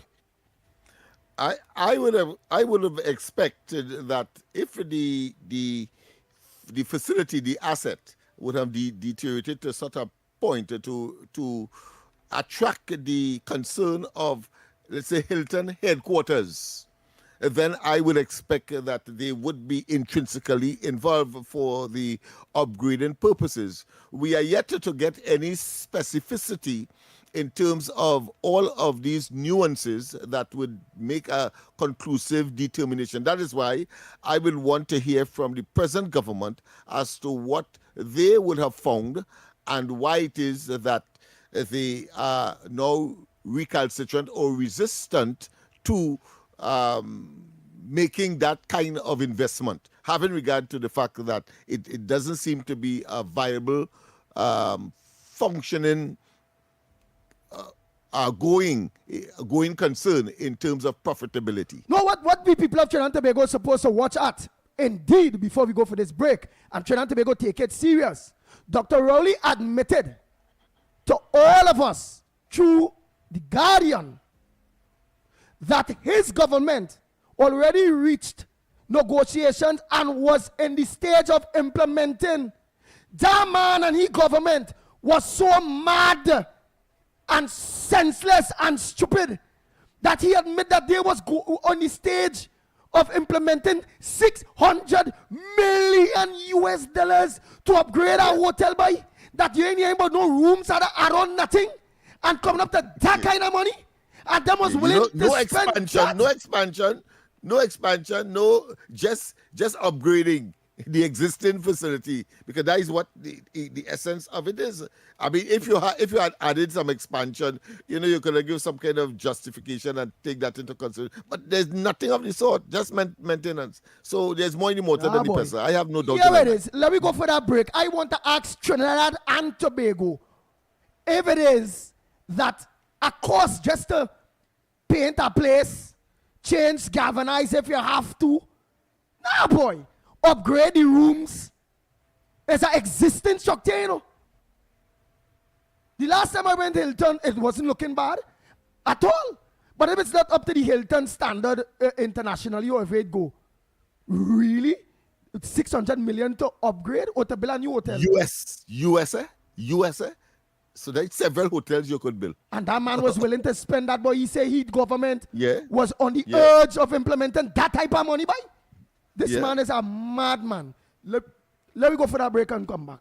And the thing not making money. Yeah, boy. your stories, your communities, your country. TTT News is everywhere, on the ground, across Trinidad and Tobago, and on every smart device. When it matters, we're there, reporting the news as it happens. Because your world can't wait. Your world moves fast, so do we. TTT News brings you the people, events, and issues that matter most. Stay informed, stay ahead. TTT News, every night at 7. TTT News, committed, accurate, relevant.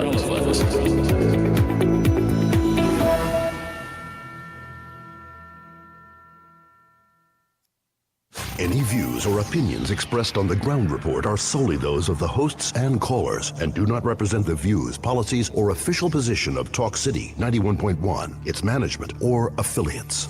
Mornings just got louder, bolder, and more informed from 6 to 9 a.m. It's the Ground Report with Andy Williams and Lennox Smith on Talk City 91.1.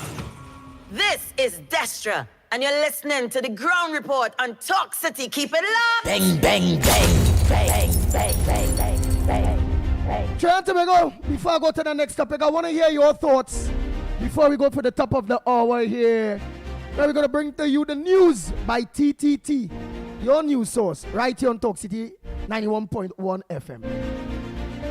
On that whole Hilton scenario there, Trinidad and Tobago, what's your thoughts? Because I give what was mine, really and truly. I really want to hear what's your thoughts on it.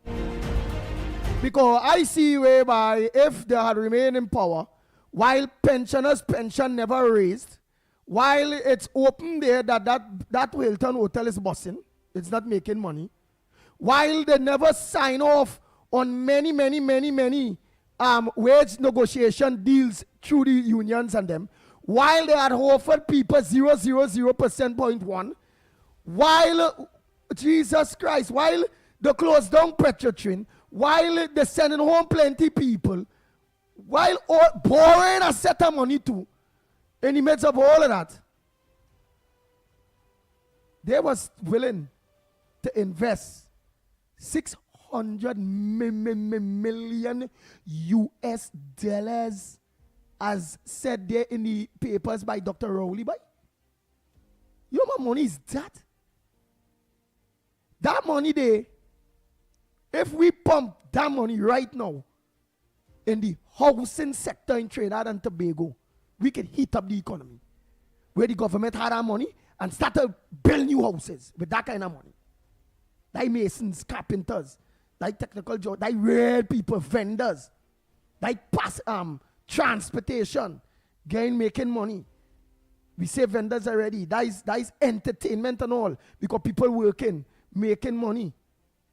That plenty more gas selling, because more vehicles go be on the road where the workers who are to drive and what materials going and buy, whether it be the quarries, whether it be the red sands, whether it be the...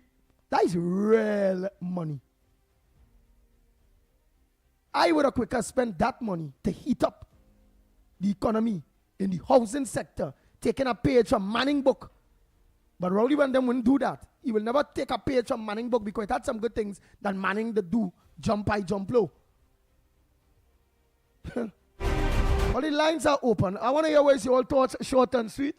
I'll just take about 2-3 calls on this. It's about 4 minutes, you know. What's your thoughts on this whole scenario when it coming to Hilton? I think people should be looking at a pattern of behavior. The mothballed Train 1, where they spent 200 million. Well, in some quarters they say it's 4, but let's say 2, according to them. And then, of course, the investment in that cable facility, TSTT, I think it's 40 million. Oh, no, 240 million, sorry. 240 million in purchasing that Amplia, that it too is not a viable investment. So we see a pattern of behavior for loss and to the detriment of the treasury and the taxpayers of this country.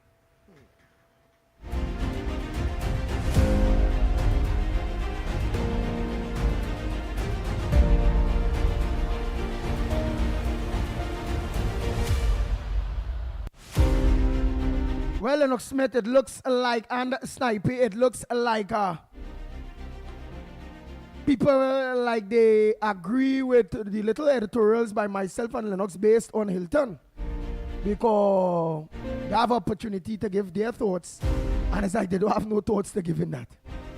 Wow.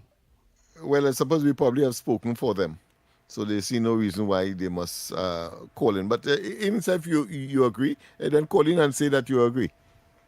Even if it's that, even though, of course, it is a fait accompli. Yes, indeed. Yeah, so I say is that there's a pattern of behavior, Andy, that we were concerned about whilst the PNM was in government, and now we are seeing the repercussions of it, and we are yet to get the rationale for making such a obviously bad investment. How could you, in such a profligate manner and bold-facedly, use taxpayers' money in that way and believe that you can find justification in such a way so as to cause people to consider you to again manage the affairs of this country? That must never be. Never be. Nice. Cannot. Dr. Munilal had revealed, I wonder if I have enough time, it's 1 minute too. No, but we want to go back on this. So this will show the wastage of money when it coming to the former government, and why it is they spend almost $1 trillion and it have nothing, absolutely nothing to show. And yet still when the new government got into government, all government institutions owing, and the ministries was left indebted and broken. Nothing. Munilal reveals lawyers' total fees mismanagement paid for energy briefs.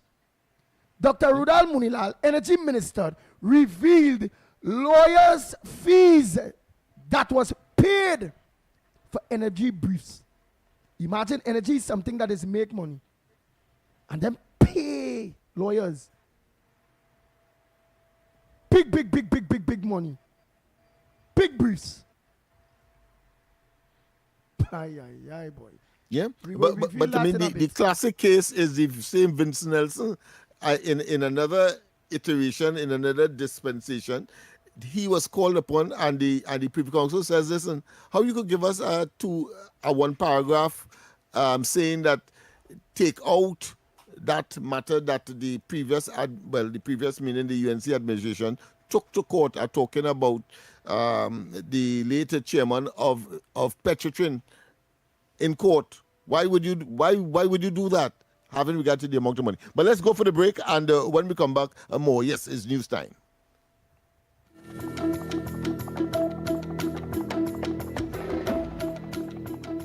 Good morning. This is your TTT News Update. I'm Carrie Roberts. Making the news at this time. Economist Professor Roger Hussein has warned that Trinidad and Tobago should not allow temporary global instability and high energy prices to pressure the state into reopening the Point of Pay refinery with public funds. Speaking on Trinidad and Tobago today, he cautioned that such a move could expose the country to significant financial risk. Professor Hussein noted that current geopolitical tensions in the Middle East may create the illusion that refinery operations are suddenly attractive, but warned that these conditions are volatile and unsuited to long-term policy decisions. He urged the government to be careful not to confuse short-term market conditions with sustainable economic strategy. It may look glossier at this point in time with elevated oil price and the elevated price of refined petroleum products. But remember, this point in time may not last forever. So suppose this point in time were to last for 9 months or for the rest of the year, and we were to hustle and reopen the refinery in some form by the end of the year. Let's assume that for simplicity. And then conditions in the Middle East improve. Professor Hussein argued that the country's current fiscal position leaves no room for the state to absorb losses tied to refinery operations. He said that while he supports reopening the refinery, he is firmly opposed to any model that places financial responsibility on the government. I have no problem if we were to rent this refinery out for $1, you know, as long as the money to get this refinery working does not come from the government of Trinidad and Tobago. It has to come from other players. And if somebody were to come and rent the refinery for $1, and were to employ people from around the refinery and buy our crude oil in Trinidad and Tobago and other crude oil and refine it and increase value added in Trinidad and Tobago, that's how we would benefit. But we have no money at this point in time. Sometimes we struggle to pay wages, to pay workers. We don't have money to be pelted behind and refinery down for 5 or 6 years. We don't. In other news, the Savannah Aero Concepts TT Model Aircraft Club facility is appealing to the public for assistance in identifying those responsible for an arson that caused over $120,000 in damage. Speaking with TTT News, club member Phil Diaz said the incident occurred on Friday when unknown individuals entered the club's compound and carried out the attack.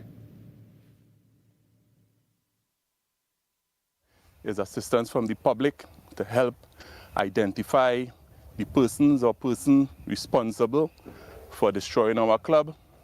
We've lost in excess of $120,000 worth of equipment, including a ride-on lawnmower, power generator, pumps, the galvanized, as you could see, missing from here, as well as when the perpetrators completed stealing, they opted to vandalize the remainder of the items within our shed. And burn it. We lost in excess of 3 airplanes, as well as tools, equipment, our water tank. The club has since shared photographs of the stolen items on social media and is urging members of the public to be vigilant, particularly if they see any of the equipment being offered for sale. In some sport now, the West Indies women are down 2-0 in their 3-match T20 International Series versus Australia as they head into the final game this evening at the Arnos Vale playing field in Kingstown, St. Vincent. But despite the series loss, Captain Hayley Matthews identified a welcoming positive aspect from the performance, which she shared with Cricket West Indies media. One thing that we really wanted to focus on was putting together some partnerships and having 2 batters at the crease for a longer period of time. And yeah, it was really good to see that we had a few of them today, you know, and different people putting their hands up, Steph in the middle, myself, DeAndre coming at the end and looking really, really good too. So certainly was a really good fight back from us, I think, in the bowling innings as well, when you talk about mentally. So yeah, just going on to the next game now, just got to pull it all together. And that was your TTT News Update. I'm Carrie Roberts. From the entire TTT family to yours, have a great day. That was TTT News on Talk City 91.1 FM.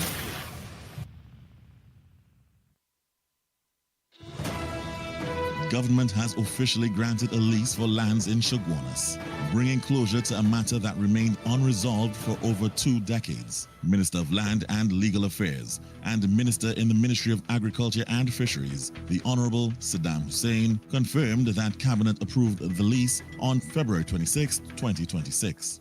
This lease was granted to the Anjuman Sunatul Jama Association, which is known as ASJA. This lease is for a period of 199 years for the purposes of a Muslim cemetery. Minister Hussein explained that while earlier initiatives included ceremonial activity at the site, the absence of legal title meant that no burials or construction could proceed. Upon assuming office as the Minister of Land and Legal Affairs, this matter was brought to my attention, and immediately the ministry got to work, and we were able to bring this particular long-standing issue to closure.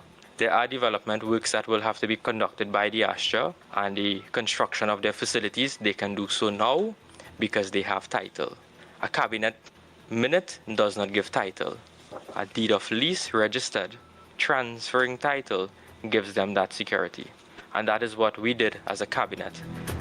In a separate but related initiative, Minister Hussein also announced that Cabinet has approved $1.3 million in grant funding to 22 Islamic organizations to support Eid al-Fitr's celebrations across Trinidad and Tobago. So with our cabinet, this new UNC cabinet, more groups are benefiting, and we have allocated more monies to these groups. There will be equitable and wider reach of this money so that various jamaats, various associations, various NGOs, various groups throughout the country will be able to host their Eid al-Fitr celebrations. so that all can enjoy, and in particular those who may be very needy. The Twin Initiative reflects government's commitment to resolving long-standing land matters and ensuring that religious organizations are equipped with the legal framework and funding required to serve their communities. This was a production of the Information Division, Office of the Prime Minister.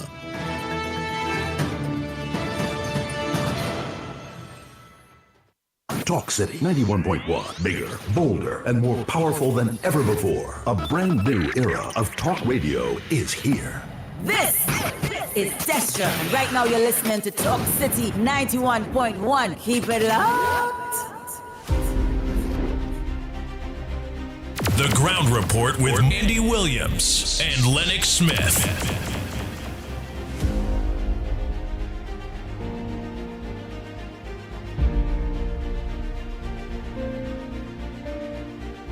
Oh boy, oh boy, oh boy. So we did discuss that whole issue of Hilton.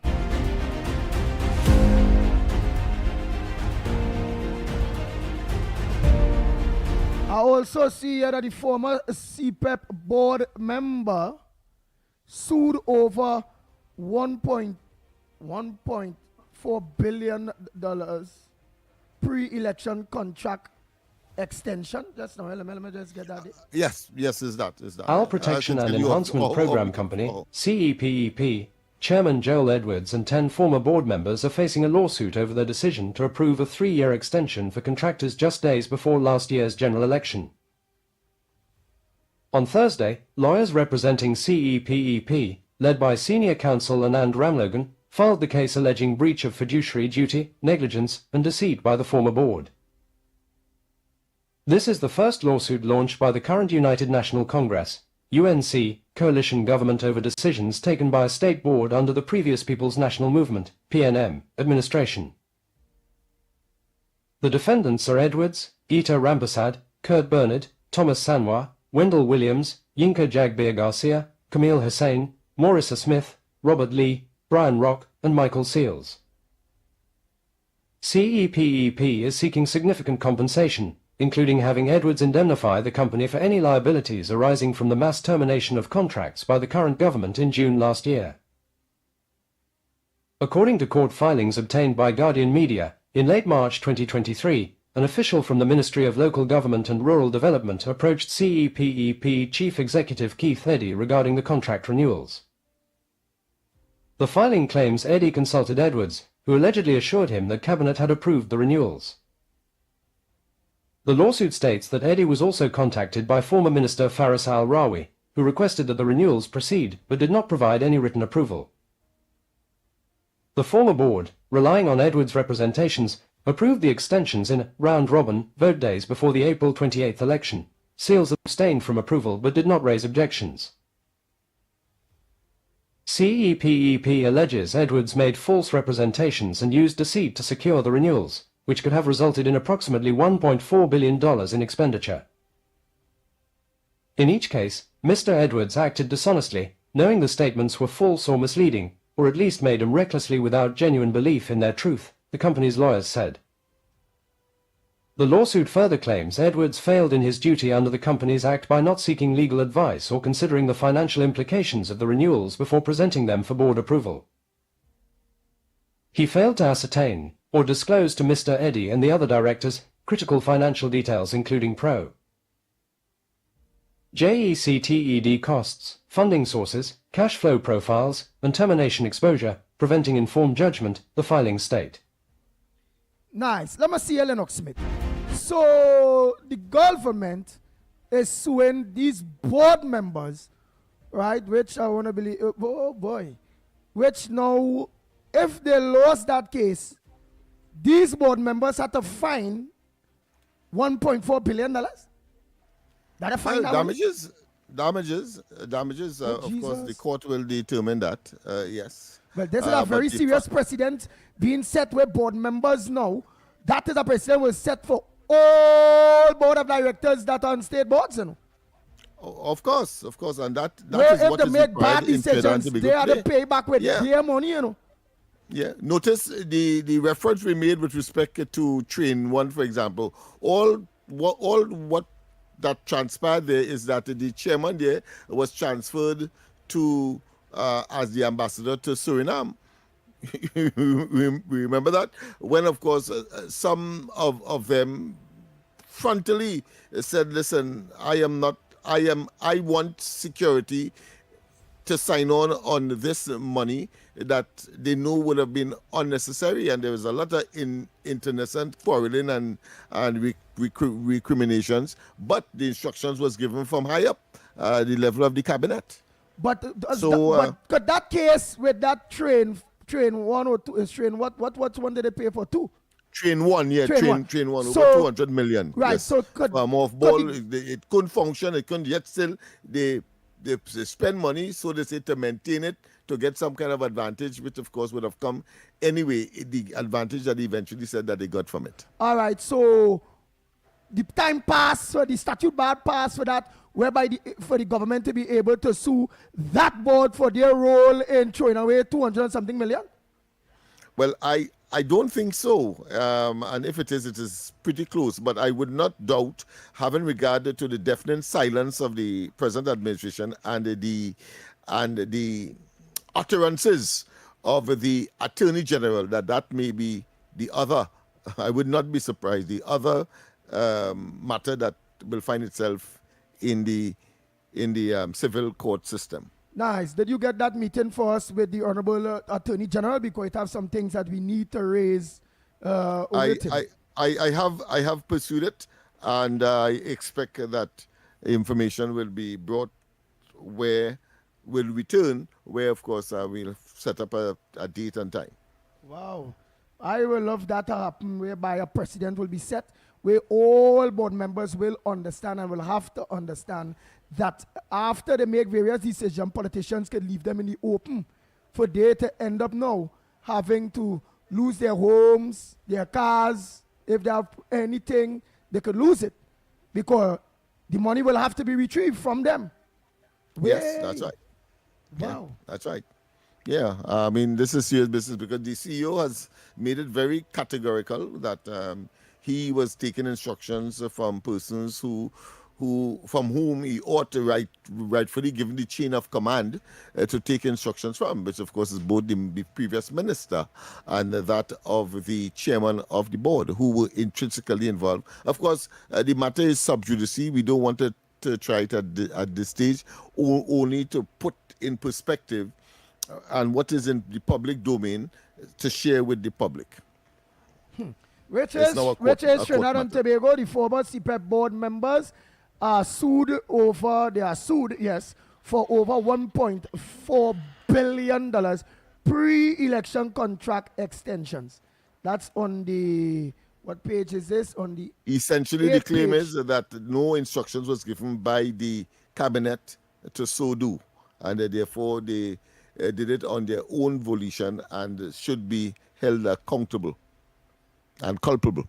Nice. A Grandi man was gunned down after preventing a fight at a bar. Again, that's why some people does not want to get involved in when fights break out. Let's hear just now. Old Shaquille Aaron Lane, better known as Shaq, who was shot and killed after preventing a fight between two women at Cypress Bar on Eastern Main Road, Sangre Grande, early yesterday morning. Lane, a Wassa construction worker, PH driver and security guard, had gone to the bar around 2:30 a.m. to collect some women he had dropped off at a fete earlier. While there, he saw two females about to fight and intervened. This led to an altercation with a man associated with one of the women. According to an eyewitness, Lane left the bar and was standing outside when the man returned in a 7-seater vehicle with a gun pointed at Lane's head. The man reportedly asked Lane if he knew what this is before opening fire. Lane was shot multiple times, including in the head, and collapsed instantly. When Guardian Media visited Lane's parents at Maharaj Hill, coal mine, Sangre Grande, his distraught mother, Anaki Hussey, could barely speak, saying he will never come home this time. She described her son as straightforward and unwilling to let others take advantage of him, qualities she believes may have contributed to his death. He was always trying to better himself. He was jovial, made the family laugh, well-respected, friendly, and always willing to help, she said. Hussey recalled her son's care for his younger sister. If she didn't arrive on time, he would say, "Mummy, don't worry, I will call her and pick her up." He was never too busy to do something for his family. He was brought up to be kind and loving, and he carried that into adulthood. "I don't know who I will call now." She said she leaves judgment in the hands of God but urged witnesses to come forward to assist the police. She also expressed her belief that reinstating the death penalty might curb the merciless and senseless killings that continue to plague the country. Guardian media observed that tents were being erected at the family home at Maharaj Hill, Coal Mine, Sangre Grande, in preparation for Lane's wake. Wow, boy. So the man just get involved and blot out a head, boy. Somebody driving a seven-seater. It's unfortunate, you know. You think anybody will come forward and let the police? Samaritan. And obviously, if the person who shoot concerns one of the women, meaning people within the vicinity there will know who is the person that shoot the man. So you think anybody will go as a witness or give a statement that they see that individual there is who point the gun and shoot the man? Does it have any camera footages to show that? And would camera footage stand up in the court if it is actually could see the person that pulled the trigger, face, everything?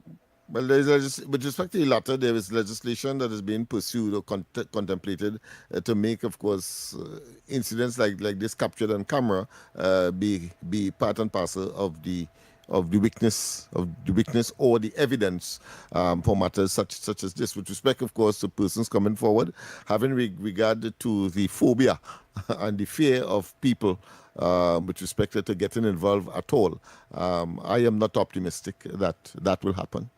So you don't think they will come forward? Maybe you was there and you saw that that killing there and you see who pulled the trigger and you know the face well, Lennox Smith, would you have go forward and let the police know who is the person you see pull the trigger? I may not have gone, but if I am approached, well, you know, that's a different story.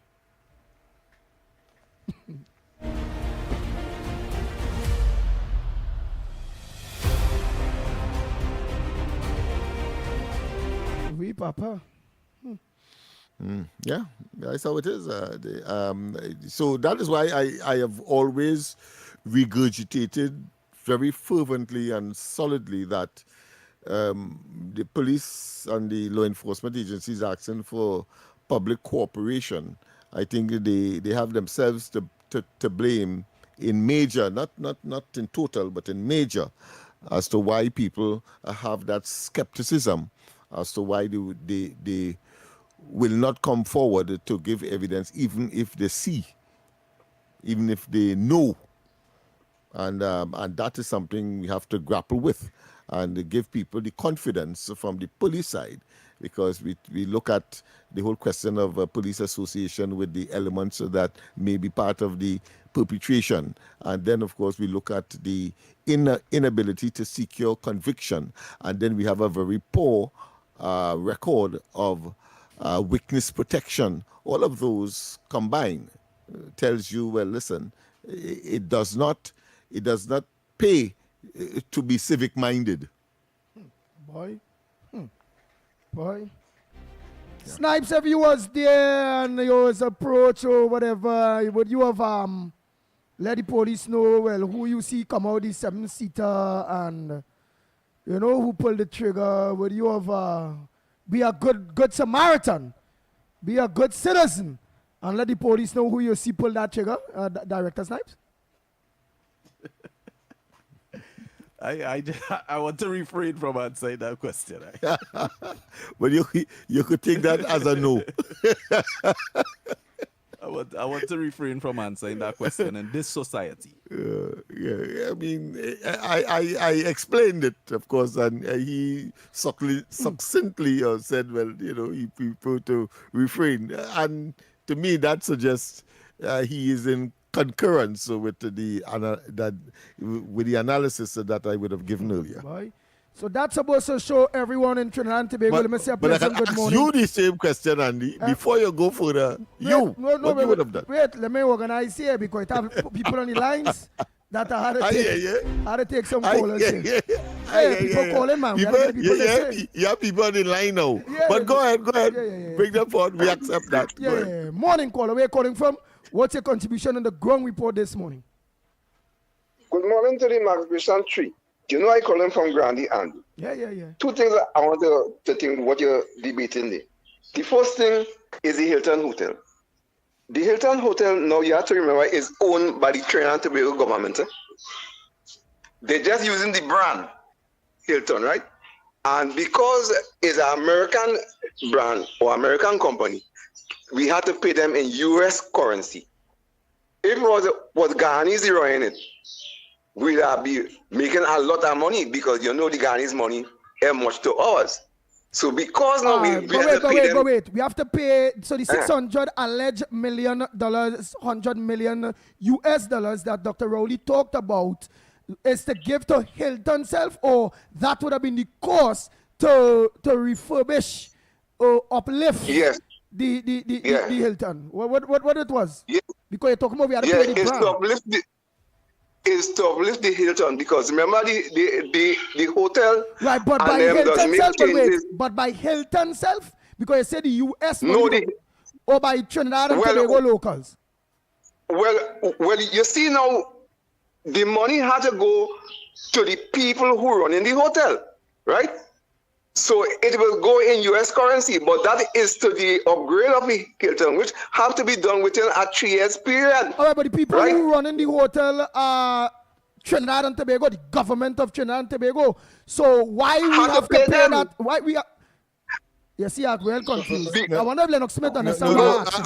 Just now, before you go further, I'm not trying to shift your trend of thought, but it's two things we are talking about here. The cost of using the brand is one. So, but here we are talking about the upgrading. The cost of using the brand would have taken care of itself. That is separate and apart. No, I ain't talking about that again. I'm talking about the upgrading. Yeah, okay, good. Yeah, it's the upgrading I'm talking about. Right, we're supposed to upgrade the hotel every 3 years. Right, but because the cost and using the brand could never be $600 million US dollars. No. I ain't talking about the brand.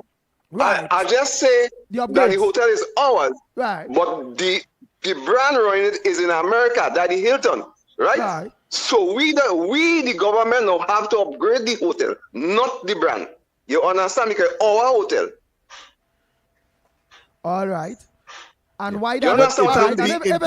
But with, of course, Hilton, wherever the headquarters is, recommendation, because they're the ones who will determine whether or not you qualify to carry our brand, and therefore you have to, just as how Sandals was negotiating. Yeah. So go ahead. Yes. All right. So we have to. So they will bring in their own people, boys. Right, they will bring in the American people. Oh, those bringing their own people. So that is why they're paying that. Yes. $600 million US. Yeah, you feel them bringing anybody to come and upgrade that hotel? No, right? So this is what has happened, right? So wait. So you are saying wait, because remember we want to make sure everybody catch the drift. Because I still kind of catch the drift. So you are saying the upgrading of the Hilton Hotel, although it's owned by Trinidad and Tobago, the terms and conditions in upgrading is not that Trinidad and Tobago have to do the upgrade, is that we have to give the $600 million US dollars to Hilton Hotel, Hilton, the brand, where they now will organize and hire contractors and whoever, pay them in the US, hire contractors and organize and do the upgrades themselves? That's what you're telling me? Yes, because I will tell you why it is so. Remember, they have to maintain the brand, right? This is a big thing. You can't let anybody come in to break down them brand. You have to understand it's the brand that is important there. Okay. Lennox, you go check for that. You understand what I'm saying? Check on that for me. But in all practicality, because I have to superimpose the Sandals scenario onto this.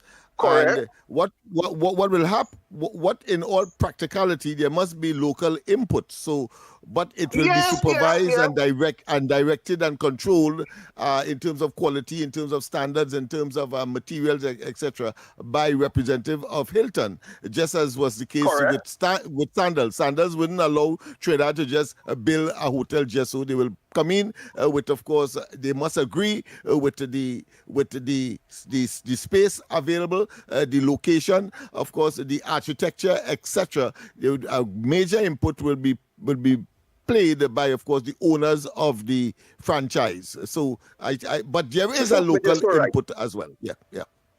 Okay. That's why you're so right. That's why you are a great man, because you always on your right side, right? All of us have to learn from you, right?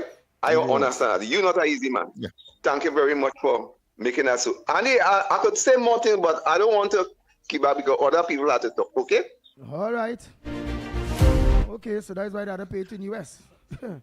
No, well, they could calculate it in US, but of course, at the end of the day, but calculate it in US, because I mean, is the brand? They are saying, look, my hotel, in order for me to function here properly, this is the cost that we have established. Of course, they have converted into TT, where the local input is concerned. So there's a mix. But let's go. We have, of course, the word for today challenge. So that feature is now on. I want to give my word one time, but I would prefer to get about 2 calls before. So get to your dictionaries, get to your, whether it be a hard copy or electronic, and tell me. And of course, I will do my best to, off the cuff, to respond to the meaning of the word that you would have called in at this stage. Of course, we have quite a lot of businesses that are being sought, or put another way, that are seeking to get their names in under this particular feature, as is the case. Well, in the case of the Capiche for today, well, we know NLCB is the sponsor of that. So let me give my word for the day then. If it is that no call is yet here, No, well, hold 1 minute. Hold 1 minute. We have somebody. Go ahead. We have calls on the line, man. Go ahead, caller. Good morning, Andy. Good morning. Good morning. Talking about geopolitics. Anybody can remember who was helping the ANC fight the apartheid government in South Africa, and who was supporting the apartheid government in South Africa to discriminate against black and dispossess them of their properties? We go pick up on that. Well, if that was a word, I would say Cuba. But this is the word challenge feature, so he come with a whole dissertation. All right, okay, Cuba. So what is the word for today? Yeah, the word for today, tangible. Most people would know that. I didn't want to go too complex this morning. Tangible meaning that, of course, something you could feel, touch, something is practical, something that you can identify with in very practical way, right? Tangible. Wow. Yes, that is the word of the day. But I didn't get a call yet from somebody to give me a word to challenge me. The challenge part of the exercise would not be completed unless you give me a word. So I could say, yes, I know the meaning, or no, I don't know the meaning.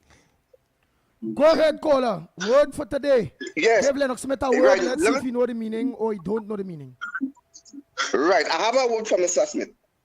Go ahead. The word is extra sensory perception. It is spelled in one. And it is spelled this way. Go ahead. You listen to me. Mm-hmm. EXTRA, right? SENSORYPERCEPTION. ESP. But it is spelled in one. So I want to know what is the meaning of that word. Yeah, extrasensory perception, meaning that you have senses beyond your 5 senses, right? So things that you may just out of the blues, you may have some kind of vision, some kind of notion. So extrasensory perception. So you have that kind of perception. That is what my interpretation of that word is. All right, let's get next caller. Morning, caller. Morning. Yes, what's the word for today that you will ask Lennox? Let's see if he knows the meaning. Despicable. Despicable. Does Lennox recognize that word despicable? Because he pronounces it despicable. All right, I like you. You remember the man? You remember me of the man who said that I pronounced a word some time ago, and then of course using the local dialect to express it. So I had cause to tell him that if you go to Jamaica and you tell them that the word is not boy, is boy, and see if they run you out of Jamaica. So you have to be able to apply the dialect, you see. This despicable, it means horrendous, nasty, not conforming with normal morals and so on. Despicable. Yeah. All right. Next caller. Morning. Hello. A pleasant good morning, Andy. Hi, good morning to you, Miss Anne Brown here. Mr. Lennox, Director Snipe. Good morning. Mr. Lennox, when you were speaking on the topic of oil, the word you were trying to remember is the Strait of Hormuz. Yes, the Strait of Hormuz. That's right. Yes. And my word for today is effervescent. EFFERVESCENT. Have a blessed day, gentlemen. Yes, of course, the meaning of that, I normally will call Andy that, it means sparkling, very bubbling, like when you open a soft drink and the fizz come out, effervescence. Yes, dynamic. Yes.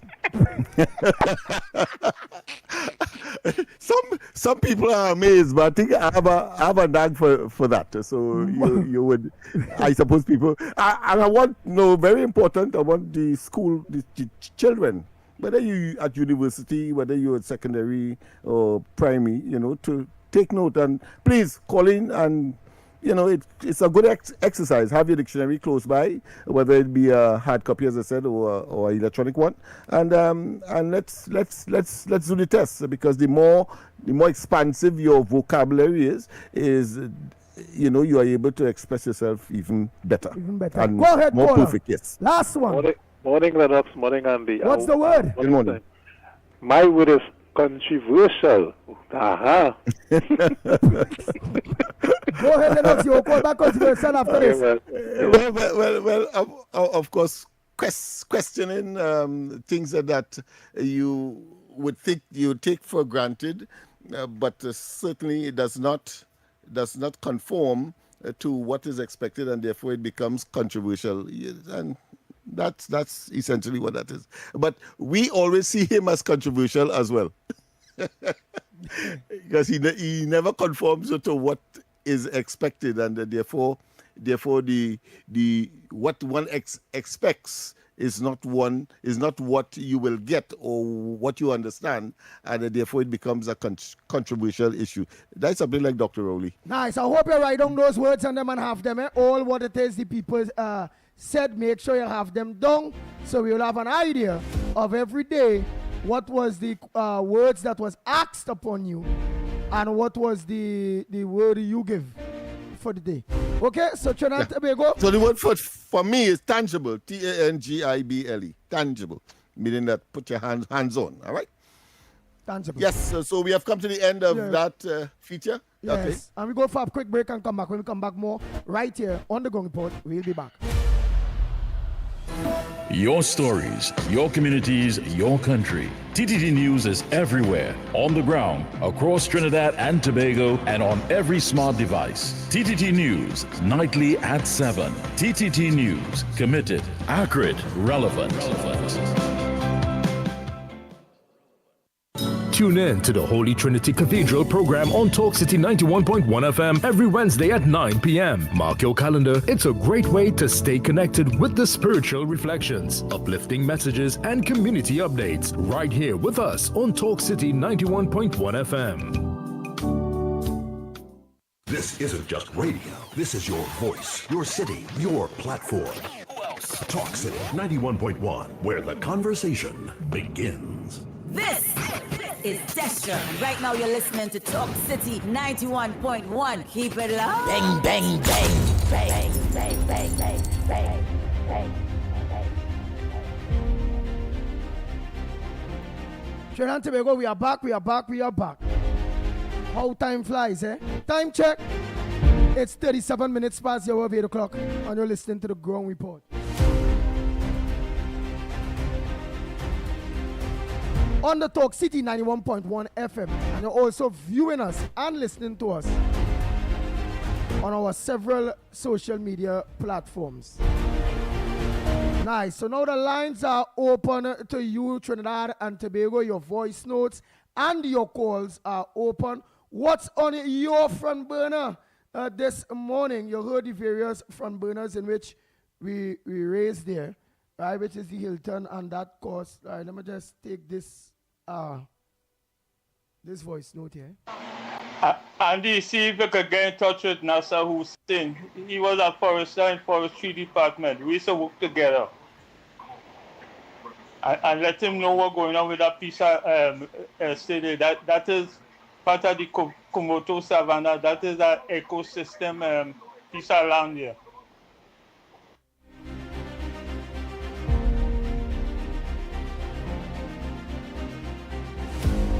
Andy, morning. Lennox, Snipes.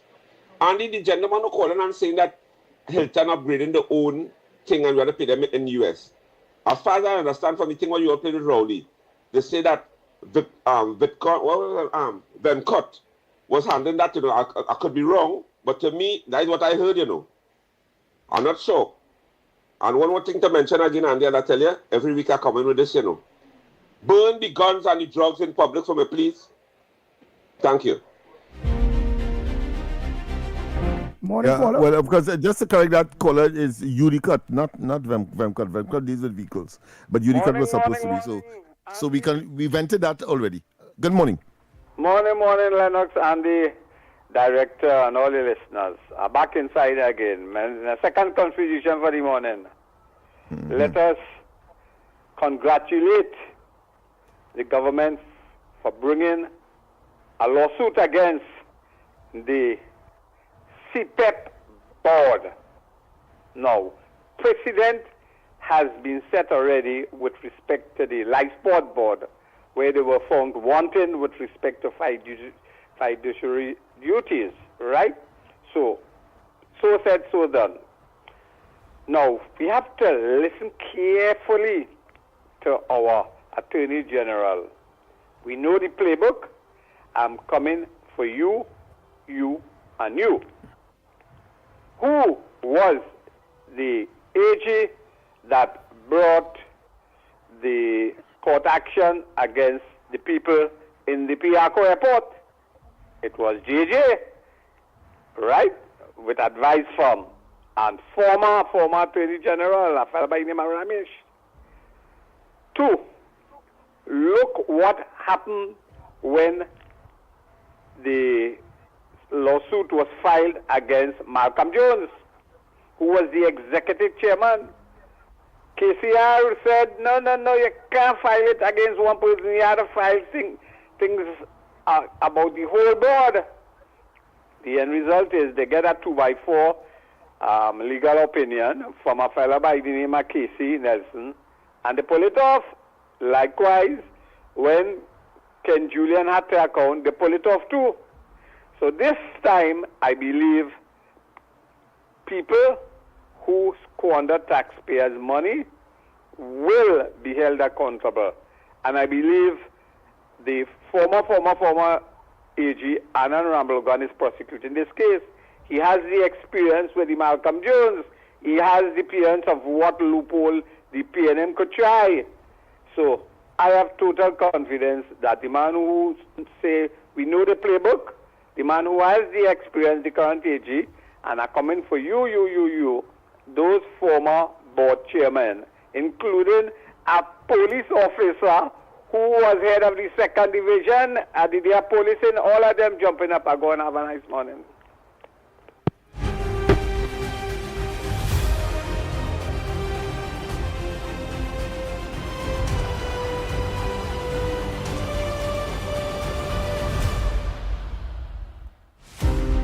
nobody here. So Lennox revealed the news that the refinery could be open as soon as at the end of this year. Now that for me is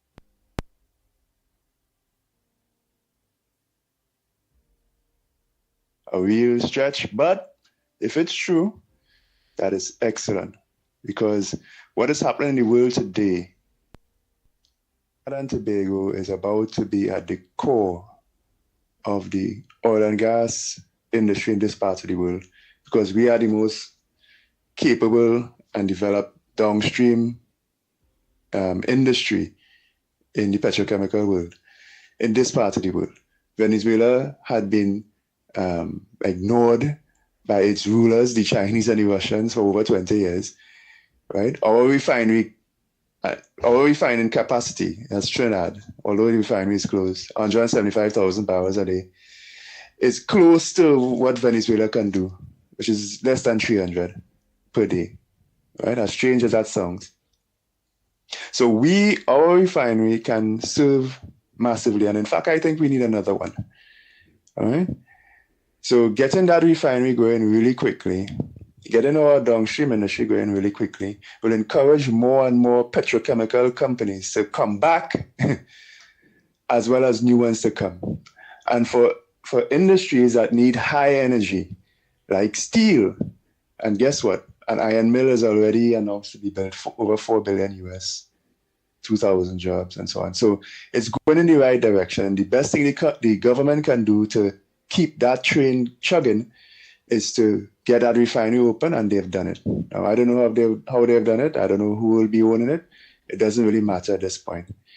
We need to get our industry going so that it will encourage and attract more industry in petrochemical world, because we are sitting next to the largest oil and gas reserve proven in Venezuela and the fastest growing one in Guyana.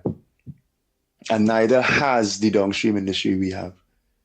So it's really very simple. And I mean, again, it would be really wishful thinking to see that happen before the year ends. And I'm hoping that it does. And all of this demonstrates that we chose the right side in the global conflict around Venezuela, and indeed the rest of it. What is happening in the world now is a correction that is decades overdue. All right? I'll do a next one on that maybe sometime. But just to tickle the bus man a little bit. As well as the people who call themselves influencers, right? Our politics seems to be all about financiers, influencers, and activists. No citizens, it seems like, have a say. But anyhow, for all who are griping about this and that and the other, not getting this and that and the other, this government is actually in real force, in real existence, about 5 months, maybe 6, because our government is not a government without a budget. And I think the former regime deliberately had an election 6 months away from a budget so that you will have the kind of chaos that this government will have to deal with. They would have to continue with the old budget. Until you write a new budget, you're not really a government, you're just a caretaker. And yet still within 6 months, look at what we have accomplished. We could potentially have our refinery back open by the end of the year, and the gold rush begins. That is so truth. Let me take this one here again. Incidentally, next month, is the actual anniversary, 28th of April. Go ahead, caller. First year. Morning. Yeah, go ahead, caller. Yeah, Andy, the discussion with the lady will send you the message concerning the land in San Grande there by Damry Hill. That piece of land is an eco-tourism thing. People are supposed to go in there to cut down no land without the permission of Forestry Division. If you could get in touch with Nasser Hussein, he could give a hearing on that, because he was a forester in Forestry Department. We should work together. All right. Yeah. All right. Yeah, get in touch with Nasser. All right.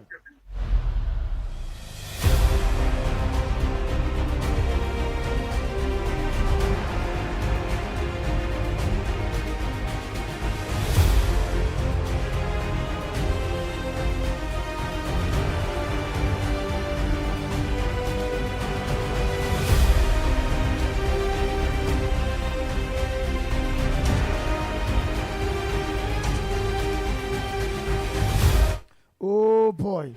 Because what it is? I suppose what the caller is attempting to say that is a reserve, and protected, and therefore nobody should enter for development or other purposes. So that what you mean by eco-terrorism? Okay, and it's actually seen people. It's his words, but I just want to make sure that we get it clear that it is about a reserve declared, and therefore it should not be pursued in any way for development, for human development purposes. All right, we go for a quick break and come back, Trinidad and Tobago, and we come back more right here on the Ground Report. We'll be back. More news, more access, more ways to stay informed. TTT News covers the stories that matter on air and online. Join us nightly at 7. TTT News, committed, accurate, relevant. Inspired by actual events. My daughters used to think our family was bigger, all because my bill was late. Meet Johnny. When his electricity bill didn't arrive on schedule, life for him involved a lot of searching. Bill? Anybody see my bill? Hello? Bill? Luckily, Johnny's older daughter helped him take charge of his life by signing him up for TNTech's free online e-bill service. I'm not computer savvy, but this online thing, real easy. In less than 10 minutes, we finish. Now, I get my bill on time, every time. Hey, I might be old school, but I'm feeling light years ahead. And now, my daughters no longer think they have a missing brother named Bill. Thanks, TNTech. Visit ttec.co.tt to sign up for e-billing today. TNTech, the power to make it work. The flagship with Sudath Prasad and Fritz Heavy Samuel.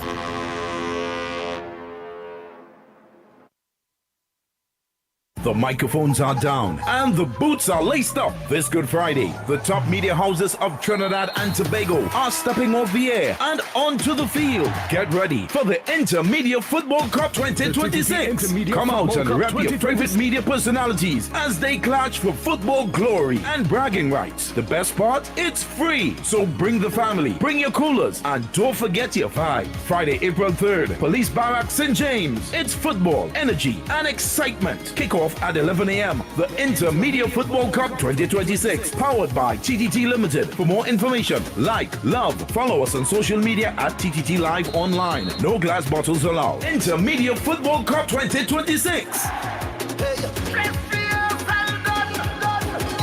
The TTT Intermedia Football Cup 2026, sponsored by Digicel, Sunshine Snacks, Blue Waters, and Stamina Energy.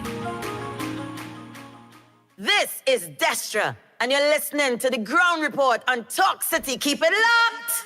Bang, bang, bang, bang, bang, bang, bang, bang, bang.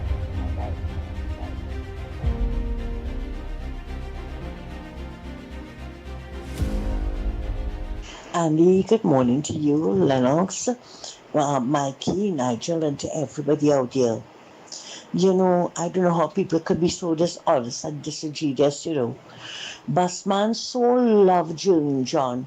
He wanted Julian John to take over everything. But yet still, he has not acknowledged or recognized how much work Julian John has done as yet as the Minister of Works. Julie John told us how many potholes and everything that she has patched. And this man coming to say that this government is there a year. Not a year yet, you know, but a year. And they have not done anything in the country. That man is so dishonest. And are we paying property tax? Didn't they strengthen the children's life fund so that parents wouldn't have to be begging with calabash all over the place to raise funds for their children, among other things? You see, that is why we are here to correct the misinformation some of these people are putting out. And I have a challenge for Lennox. Please tell us what is the correct pronunciation for Balize. Thanks.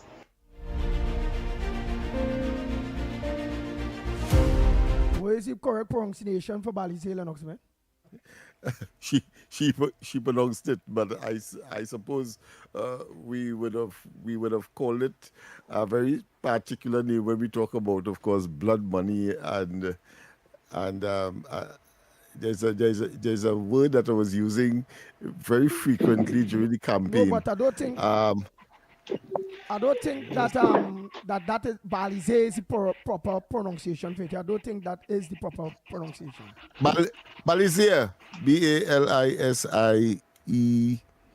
R, I believe it is something like that. But it's sounding more like Frenchish as well as Portuguese. So I really can't. I really have not focused on the word itself, but I know it's Balize.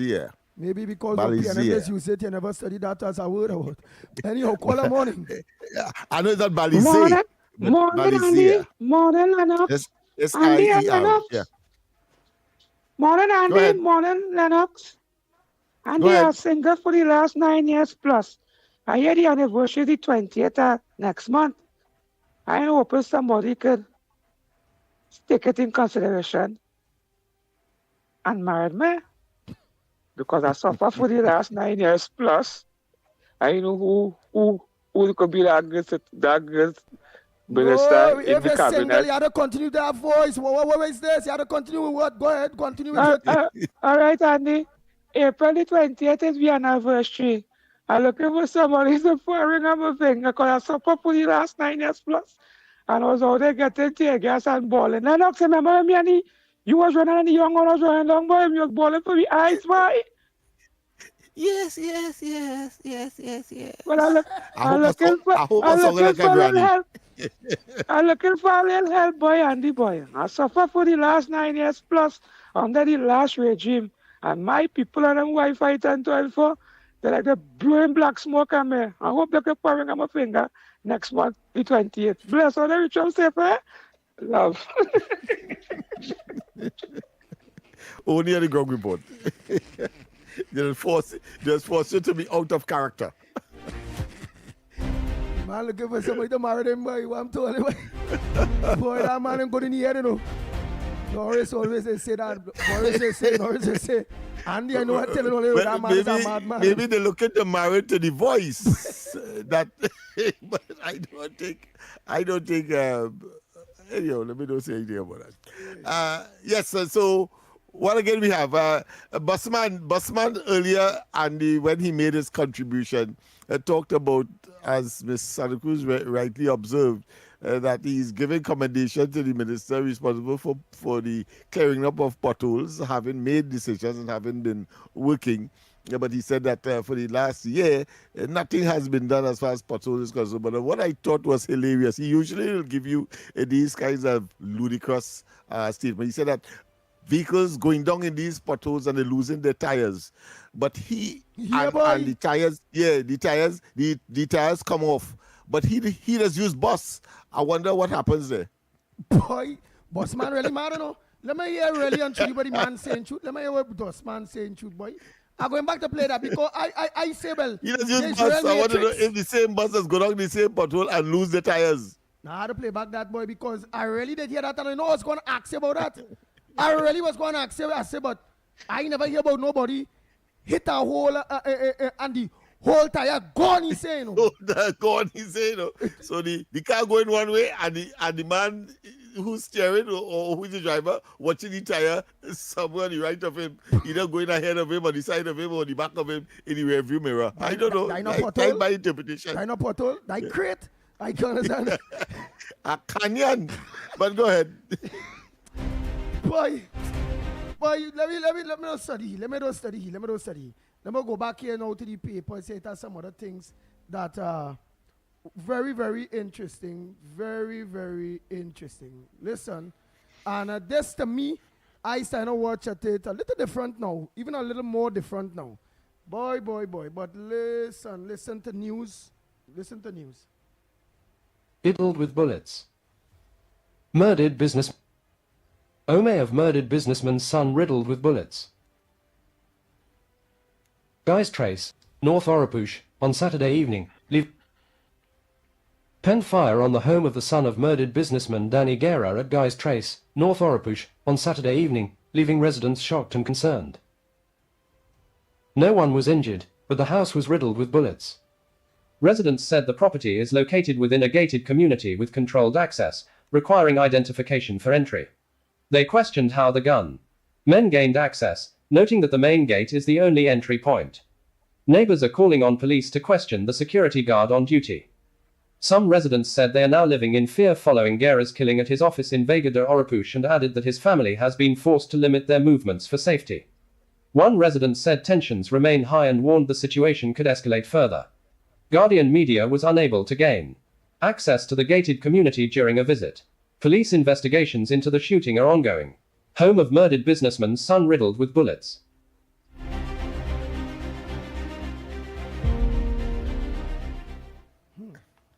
That is a controversial one, and in terms of, all right, it's a gated community first and foremost, so therefore access clearly must be a matter of deep concern for not just the victims, meaning the son of the deceased, but certainly all the neighbors and those who are there. So I agree. But if you were a security guard at the entrance of that gated community and fellas who are that desperate and show that kind of armament, what you gonna do? No, well, will they show that before the guard let them enter? Well, because I doubt they will do that. I have to assume that is a scenario. No, well, I doubt that because here, why again? Waiting that time, all right, let me say they show the aggression before and make the guard order them to enter. Is it that they leave one of the boys approach the guard, they went in, sit down like if he's a guard too, one of the boys with a gun to the guard press the gate open, while they're there to make sure the guard ain't call police to let them know, well, look, man, going in there without any approval or anything, that they just going in. Then they go there, they shoot up, and then what, they come back out? Or the other very simple explanation, the guard may not have been there at all. Very simple. May not have been there at all. So, but of course, the investigation will reveal whether or not the guard was on duty, and then of course the other things will fall into place. But certainly the incident itself is a very concerning one, because as we know it in the East Port of Spain area, Laventil and so on, when that starts, it means therefore there are other things that are going to happen, follow up and all kinds of revenge and so on and so forth. So brace for that. Anyhow, it's 9 o'clock. I'm giving of my own, of the experience that I know. All right, so Trinidad and Tobago coming up next. Off the record with Mr. X and our good friend Stefan. So until tomorrow morning, please go. Don't forget tonight, Corridor Transformation with yours truly, Lennox Smith from 8 o'clock. Trinidad and Tobago again, remember, so long as the holiday falls between the Monday to Friday, we will be working. If it's Saturday, Sunday, well, no. Right? So until tomorrow morning, please God, on behalf of the Ground And Report just to team. say, definitely tonight, Corridor will be on. We'll have a special, during the course of the evening, we will be promoting the Corridor back on stream in earnest from tonight. Wow. We are out of here. Your news, anytime, anywhere. TTT News brings you the facts that matter most. On air and online. More ways to stay informed. TTT News covers the stories that matter. Join us nightly at 7. TTT News. Committed, accurate, relevant.